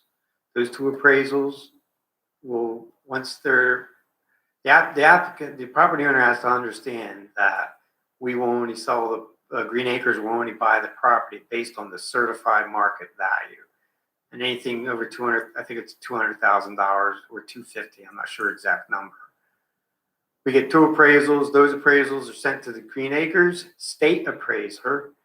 They evaluate the 2 appraisals and will give us a certified market value. That is the value that we're willing to pay, or the maximum. We don't always, we purchase properties less than the certified market value. But normally they're sort of locked in. They have to understand that we're not going to pay more than the certified market value. Then there's surveys that have to be done. It's a special kind of survey. It's not just a boundary survey. Green Acres wants extra things in a survey. We do a preliminary assessment. These are all professional. They're the 4 primary professional costs: title work that Mr. Cormier's office handles, appraisals, survey, and a preliminary assessment, which is an environmental report. Preliminary assessment might find things on properties that require site investigation. And then but it is a process, and every time we get something done, it has to go to Green Acres, and they're going to take 2 or 3 months to review it. So it is a process. Thank you. It's sometimes can be a long process. Thank you, Ken. Mr. Burns, you have any other questions? We have to wrap up. Yeah, I'm sorry. I'm still just a little fuzzy. If I want to sell my property to Green Acres, I contact Mr. Cormier's office. Do I have to sign something saying I promise to sell my property at the certified assessed value? Well, yes, and the letter will come in and all that will be explained, and then we'll start the process when we know there's a preliminary agreement. But the agreement that's prepared is all subject to the conditions, the title, the Green Acres approval, this assessed value. That contract that obligates the town and the seller has all those contingencies in there. If Green Acres doesn't approve it, township's not going to buy it. If the certified value's not there, it's different, township's not going to buy it. All those conditions are built into the contract. I as a potential landowner, after I sign something and the appraised value comes in at $50,000 less than I anticipated, can I back out of it? Okay. You have a contract that you're saying, and it's reversed also. If it comes in lower and the township's not going to pay, the township's not obligated to the initial contract. I got you. For those conditions. Okay. Well, it's really, I'm pleased to see this moving forward. And, you know, the pandemic was owned by following the science. And I think I presented the science to you guys. And Mr. Hutchinson came out and saw it for himself. So, you know, thank you. Thank you. Thank you. Is there anyone else? Yes, ma'am.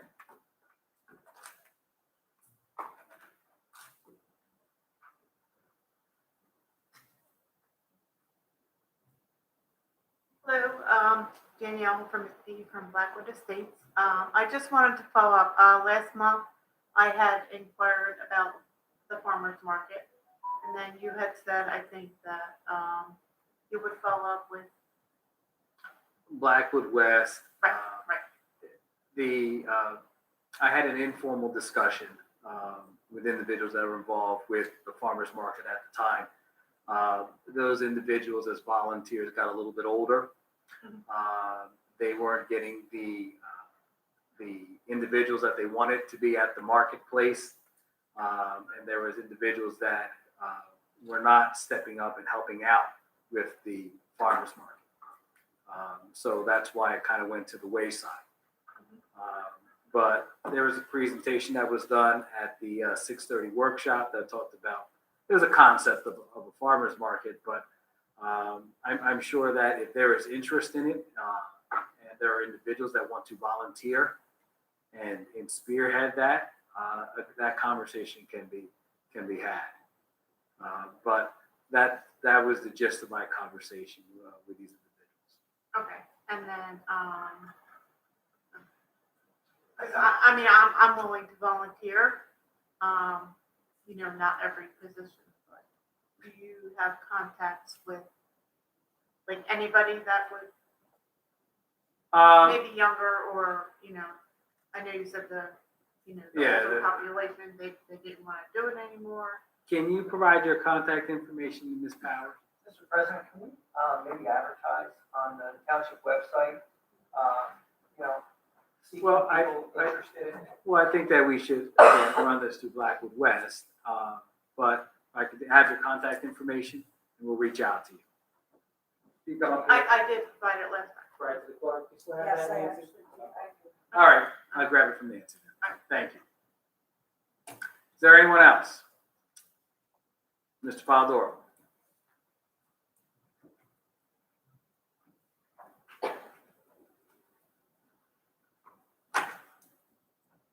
Community Council again, Ray Polidoro area. I will be brief.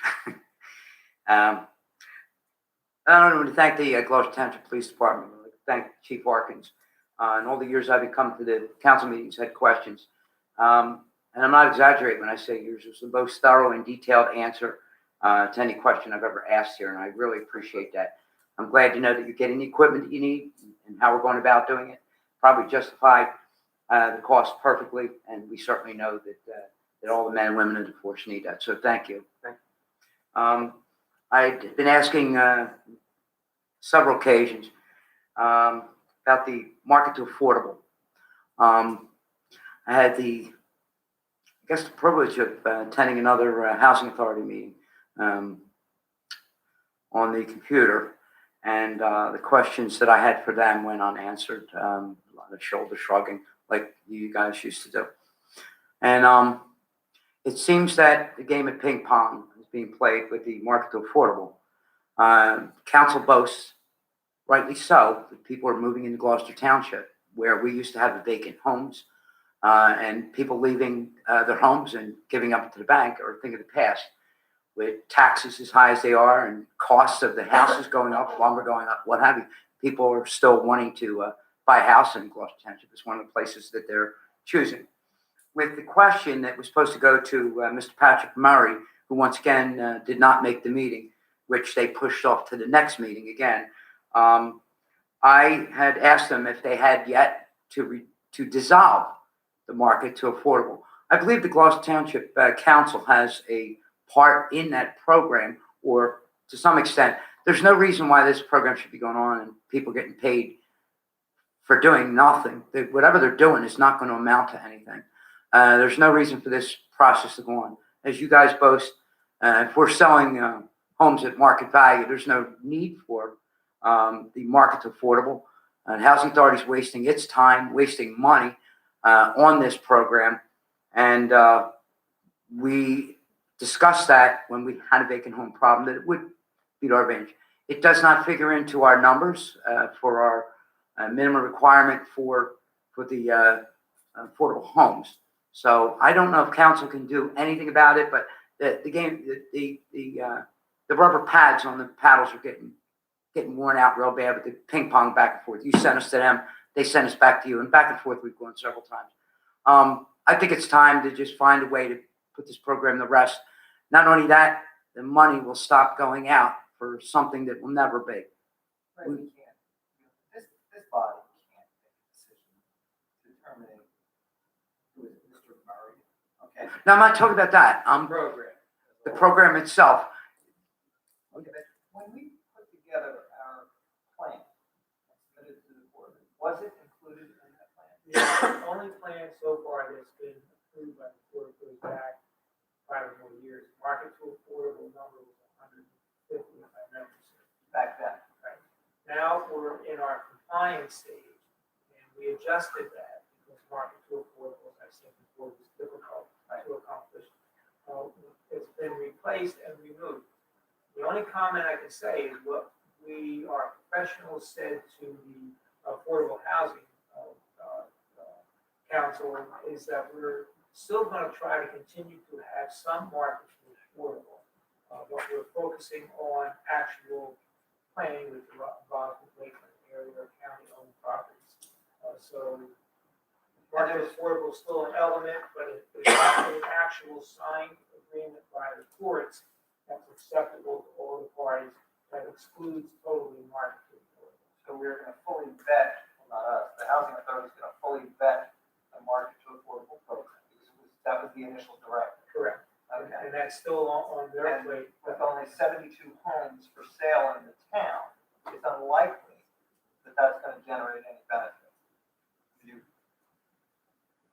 Market to affordable is always been really hard. Yeah. Okay. Besides actual homes, you can look at apartment complexes and units and deed restrict an apartment as affordable. And that will qualify for the affordable housing. There's several other avenues. But the philosophy has always been to try to look up for boarded up homes, abandoned properties, mortgage companies, and so far I don't think they've been. And I think we're looking at what, about $100, $200 a month, right? That this program is costing the housing authority? You got a consultants in this township. About $100 to $200 a month. No, consultants come at a pretty big price in this No, township. Mr. Murray, you referenced him. How much? I also referenced a consultant. I didn't name them, but we all know who they are. They usually get 5 figures. They do pretty well in this town. We're kind of throwing around different things. But what I'm saying is, as this conversation went on, Right. the two of you proved my point. Oh, I'm not going, there's only 72 houses for sale in the town.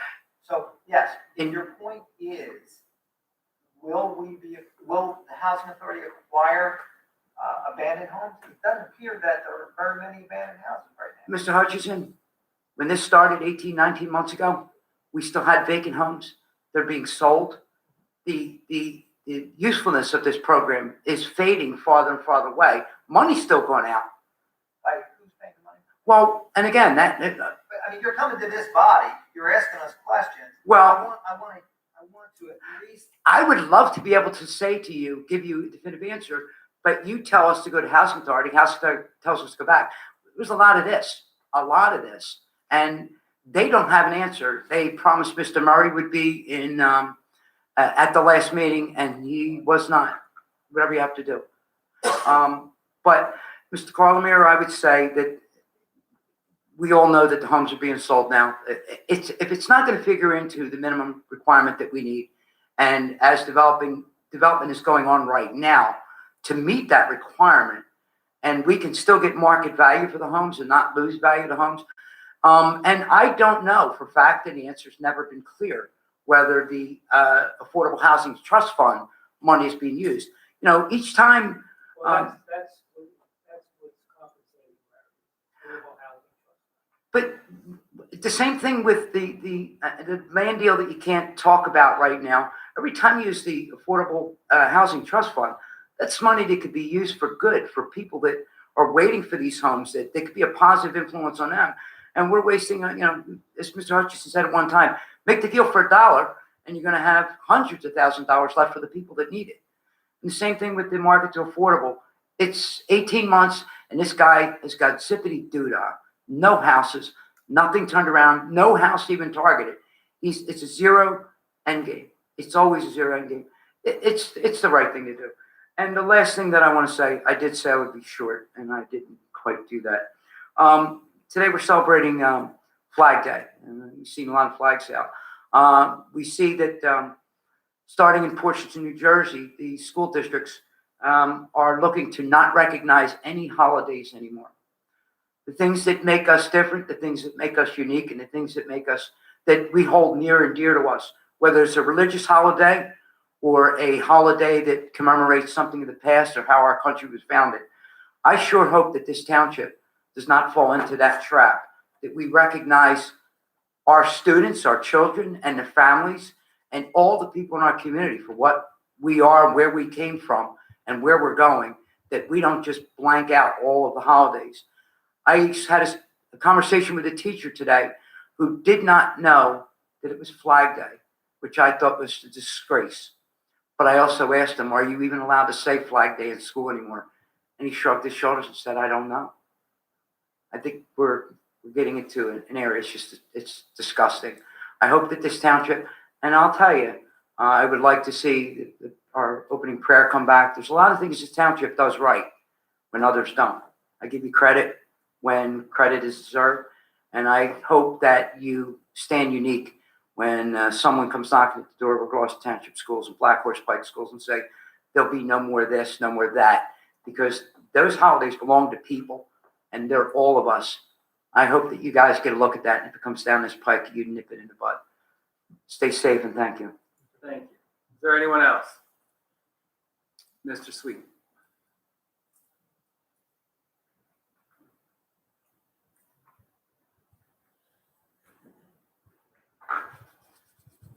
Sam Sweet from Ariel. Actually just have one question. It's for the chief. On the $299,000 grant, you said that it's not going to be applied till 5 years. Is this a grant we can apply for next year as well? No. It's just a one-time thing? The grant period is closed. Will they open it up again next year or the year after? Possibly, you don't. I doubt it. It's all part of some of the criminal justice reforms, a specific law of an allotment of money. I would have to direct you to the local legislators who enacted the legislation. But we had to put in for this period of time where we wouldn't be in contract, which will be 2025. Gotcha. All right, thank you. That's all. Thank you. Is there anyone else?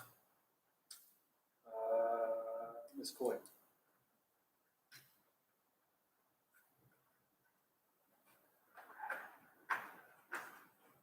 Same question. Do I have to repeat it? Yeah, for the record. Okay, I'd like an update on the land deal between the housing authority and the township.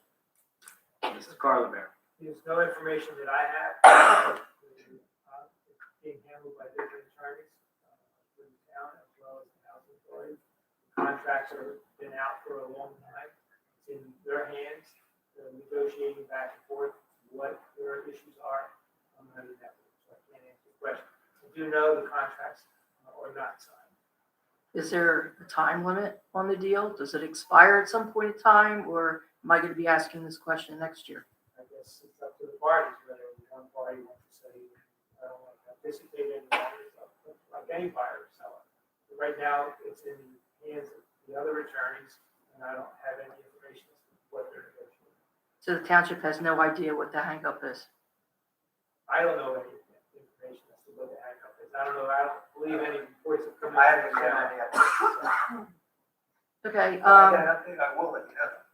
Okay. The only other question I have is the $1 deal that Mr. Carlemere and Mr. Cardis mentioned previously. Did that happen to be the sale between the Senior Campus 1 and the LP? Was that the dollar deal? I'm not sure what that is. Well, Senior Campus 1 was sold to the LP. LP I'm now not sure owns how they Senior did Campus that 1. transaction, how they set up the LP. I'm not asking how they set it up. I'm asking how they I obtained it. don't know, Mr. Cardis? The only thing I know is the mortgage was taken out. There was $400,000 mortgage and then subsequently $200,000 mortgage. And I think that went to pay the county for the property. I don't know about any other dollars. No, I'm talking about the transfer from the housing authority to Senior Campus LP. So the dollar sale that you and Mr. Carlemere were talking about, was there any documents for that dollar sale? I don't know what you're referring to. The dollar. When I said that the property was sold for $600,000 and you, Mr. Cardis, said it was I $1. corrected that a couple meetings later when I received a copy of the deed. The housing authority actually paid the county $600,000 for that. Right, but you were both sure at the time that it was $1. I was informed that the county and the housing authority, going back to how many years ago did they purchase that? I think you called the year when it was purchased. 2006. So it was purchased in 2006. Whatever their agreement was, I always believed the county transferred. I was not part of that transaction. That the county and the housing authority, I was not representing the housing authority, that they transferred it for $1. I was mistaken. When I secured a copy of the deed through the housing authority, it showed a $600,000 purchase price. So the housing authority paid the county in 2006, $600,000 for that property. And they built whatever they had to do to build that, senior center. Yeah, I understand that, but what I'm asking was, at the time when you referenced the dollar sale, there weren't any documents to back that up. It was, you were just going off of something you were told. That's what I believe was done in those things. Okay, thank you. And we have time for one more speaker. Mr. Krug will be the last speaker of the evening.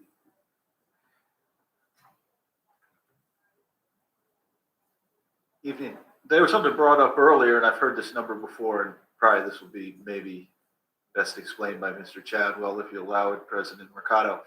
$1 million a mile. I've heard that number before with repaving streets, and I think that puts us either number 1 or 2 in the nation as expense for paving streets. And it's something I've heard, and I've tried to think why that is. Is that a union labor issue, or why is it so expensive? That $1 million a mile is for like full depth reconstruction, curbs, sidewalks, the whole nine. Might as well reconstruct everything. We stretched that. I don't think we're doing a full depth reconstruction in this year's capital budget. I think they're all mill and overlay, and we're doing minimal curb and sidewalk anymore as directed by the mayor. So we're doing a lot more asphalt. That $1 million a mile that I specified, I can show you the math. It's in my, I know we're at the very top, statewide, nationwide. Is there a reason? I'm just talking more broadly because I've heard that before. Is there a reason we're so? I can show you my math next meeting. Oh, okay. But I think it's clear we're not doing it. We're not doing it, so I don't think it's In our capital appropriate. budget, we stretch it with microsurfacing, mill and overlay, other things, maintenance, and that $1 million a mile is if you were doing sidewalks both sides. Okay. Curbs both sides. Got it. And it's drainage, it's an all-in cost. That's like the max. Gotcha. Okay, appreciate that. We don't often do that. Fifth Ave is close to, as close as that number you're gonna get. That's why it's $500,000. Okay. So, Paul, I appreciate you asking that question so that it clarifies what's put on blogs or out there. We're not spending $1 million. Okay. I know we're very high as a state. I just never understood why we were so high. I didn't know if Mr. Chadwell could enlighten me a little bit there. Great, thank you. Do you know if the Black Horse Pike from Glendora down through, I guess, Turnersville, do you know when that's getting done? I thought that was either this year, the state was going to finish that, because I think they did part of Gloucester Township. Okay, all right, appreciate that. The only other thing I wanted to highlight is, I guess, this Glendora Fire Company house, and I'm not an expert on this. I only bring it up because we just went through the budget and we just went through this bond ordinance. And thank you to Councilman Hutchison, Winters, and Grace for taking a real good look at this. But it seems like these are the type of assets that we need to be very critical of in order to stay at zero. Dan, which is your kind of stated goal for next year with municipal taxes, and maybe even, as I've tried to recommend, reverse this tide and maybe have a tax cut. You know, I was here when we talked about the $30,000 purchase, and it was a little bit wishy-washy at the time as to what the utilization of this project property was going to be. They've been talked about as a nonprofit. It still seems like, at least based on what I heard, we don't have a clear use case for it. And now we're going to be spending another $150,000. So now we're up to $180,000. A property like this has its maintenance as well over time. So I think these are the type of assets, properties, projects that we probably need to look at with a very critical eye, as it may be one of the only avenues that gives us the opportunity to stay at municipal tax 0% and maybe even turn the tide. So I just wanted to highlight that, because listening, it still doesn't sound like there's that clear use case for it. And maybe we bit off a little bit more than we can chew on this one. Just perspective from sitting on the other side here. So I appreciate it. I know it's been a long night. I appreciate everyone's time. Thank you. Thank you. So the second public portion, polling of directors. Carlin, Nothing to report. Curtis, Nothing. Mr. Lechner, I have nothing to report. Perkins, Just to make council aware of some major repaving. There's a major countywide road job that's about to start Lower Landing Road from Route 42 all the way down to the Kent Road, Almanesson Road also from the Gloucester County border all the way to Pike. And also there's a major construction on Cross Keys Road where the road widening all the way from New Brooklyn Road to our border with Pine Hill at the location, just so you're aware. Also, I had the pleasure of the honor of being with at a Flag Day event at Our Lady of Hope School where they dedicated an Eagle Scout project. Young man Michael Little did his Eagle Scout project, installed and built a flagpole for the school. And also a Veterans Memorial Bench was installed. So the mayor, I joined the mayor today in the dedication there. We also dedicated some flag recovery boxes. They're old mailboxes that the township put in 3 locations. One here in Veterans Park. There's one at Camden County College in front of the library where there's a veterans office, and there's also one at Community Park at our Veterans Memorial. So just for all, we did that today. We also, our community outreach team of officers joined the Mullen School for a great barbecue the other night. It was a good time. It's the first time getting our community outreach team back to doing. We couldn't do it at all last year. We are scheduled to have we're going to be at the event in Brittany Woods for the cleanup at the end of the month. And we're scheduling events throughout the summer. So you'll see our community outreach team truck out and about throughout the township. So I want to thank council for your support with this budget. And I welcome the questions. It was very good give and take. And I'm glad if anyone ever has any questions about any of our needs or requests, I greatly would answer them anytime. Thank you. Have a good night. Chavo? I'm going to piggyback off of Mr. Paladero's question about the gas tax. We do apply every year for municipal aid, state aid grant for a municipal roadway. Last year it was Johnson Road. This year it's been Kelly Driver. We ended our last phase of Kelly Driver at Laurel Woods, and we applied for all the way down to Blackwood Covington Road. That has minimal curb, minimal sidewalks, and we requested well over $1 million. We got probably a quarter to a third of that from the state. So we've been asked for the world, and they always give us that little, pretty much the same amount every year. We've seen it tick up a little bit over the past couple of years, and you can jump online to check exactly what Gloucester Township and any municipalities around here have received every year. Mr. Hutchison? Mr. Burns, I want to thank you very much. Your passion for the Murray property and the Hayes property. I listened to you talk about them in the past, but it's not until I went out there that I truly appreciated what a gem those 2 adjoining properties are for this town. You made a comment. I don't know how it came up, but I don't think anywhere in Camden County there is that type of property and acreage. It really is a gem. I wholly support it. After walking with you, and Mr. Murray and our other friend, whose name I forget, I spoke with several people saying, why can't we do this? And I didn't hear anybody say any reason why we can't do that. When you stood up the microphone today, I feel the same way you do with respect to what do we do next? It seems like there's so many different moving parts. I'd like to be able to look at this like ordering a pizza with Domino's. Okay, you get the guy who you know where you are in the making of the pizza and the dissemination of that product when it leaves the store. It's in transit to you when it's delivered. And I got to tell you, Ken, that's what I want to see. Because when I hear you talk, I mean, I'm not the smartest guy. I'm definitely not the dumbest guy. And boy, I just don't get it. It's not sinking in. And I'm not criticizing because I do understand there's a lot of moving parts. But by golly, can't we make it easy for everybody to understand and follow the process. That's what I'd like to do. I think that we'd be doing a good job if we do that. With regard to downtown Blackwood, I think it was fabulous. Paul, I don't know if you're encouraged, but I sure as heck am. I really am. Now, you brought up a point at the microphone tonight. Talk to me about implementation, execution.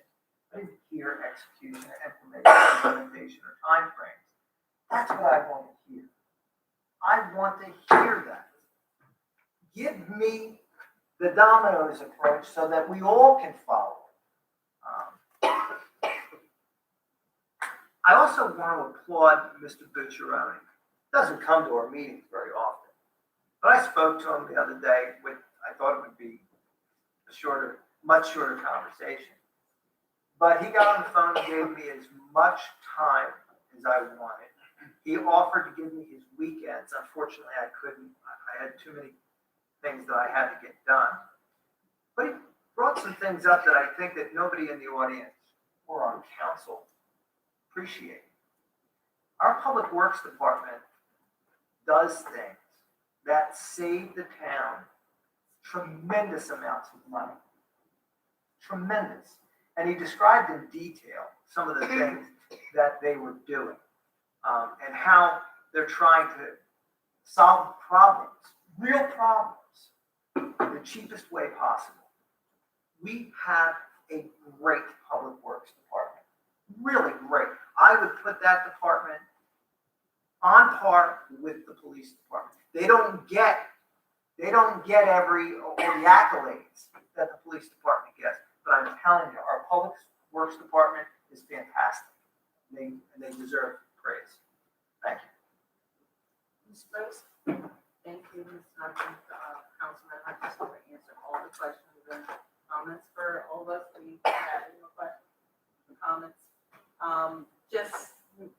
Chief Harkins, I just want to thank you for sitting with me and Councilman Hutchinson and Michelle Hutchinson and going line by line through the budget, capital budget, answering all of our questions. We had a lot of questions, they were good questions. So I thank you for doing that. Very well. Definitely a good budget. Also, thank you for getting out, being involved in the community. We look forward to seeing you in Britain Woods this coming 26th of the month. Also, everyone in the community is welcome to come out as well and volunteer your time to help keep Brittany Woods moving. So thank you for that, for the good work that you do for all of the communities in our township. And I think the community, the public for coming out with all good conversations and continue to keep us on our toes and having us think a little bit deeper about some of the issues that, maybe as a new council person, I might miss. So I appreciate that deeper conversation that we've had today, and we'll take a look at those different issues. So thank you very much. Please be safe going home and have a great week. Thank you. Mrs. Stubbs? Thank you everyone for coming out. Your interest in the community is important. You offer, again, think beyond the box, just your thought, your passion, your supporting communities what counts. So thank you for being here. Welcome, Mrs. Reynolds? I echo the comments of the other council members. Chief, as always, thank you. Amazing job.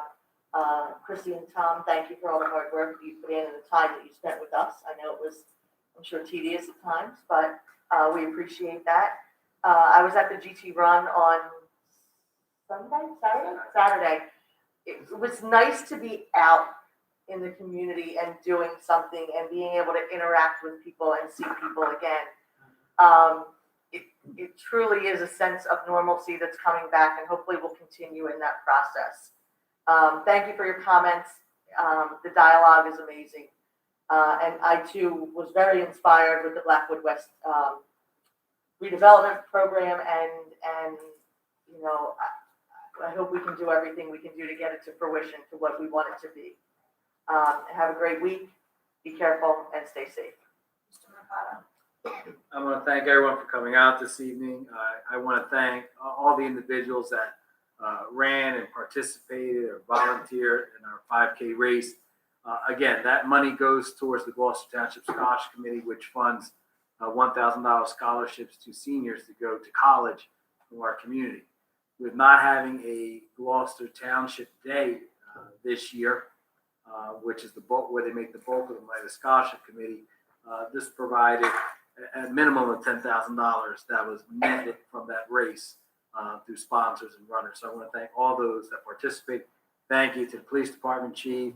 There are people on your staff, when I see them that work any event, I feel very comfortable with Corporal McLaughlin, Sergeant Frank Pace, as I told you yesterday via text.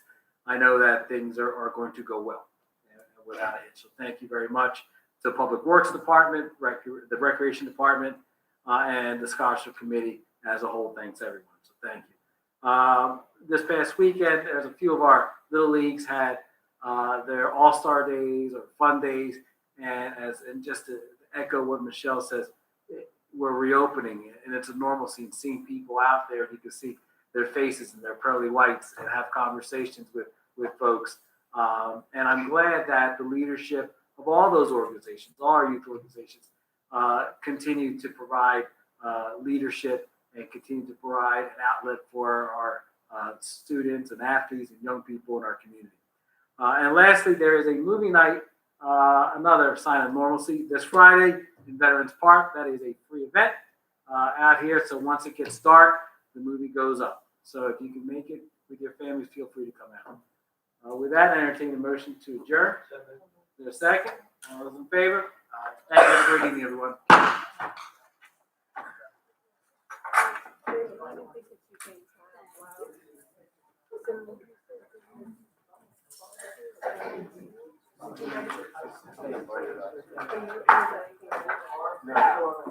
Because I was just trying to think.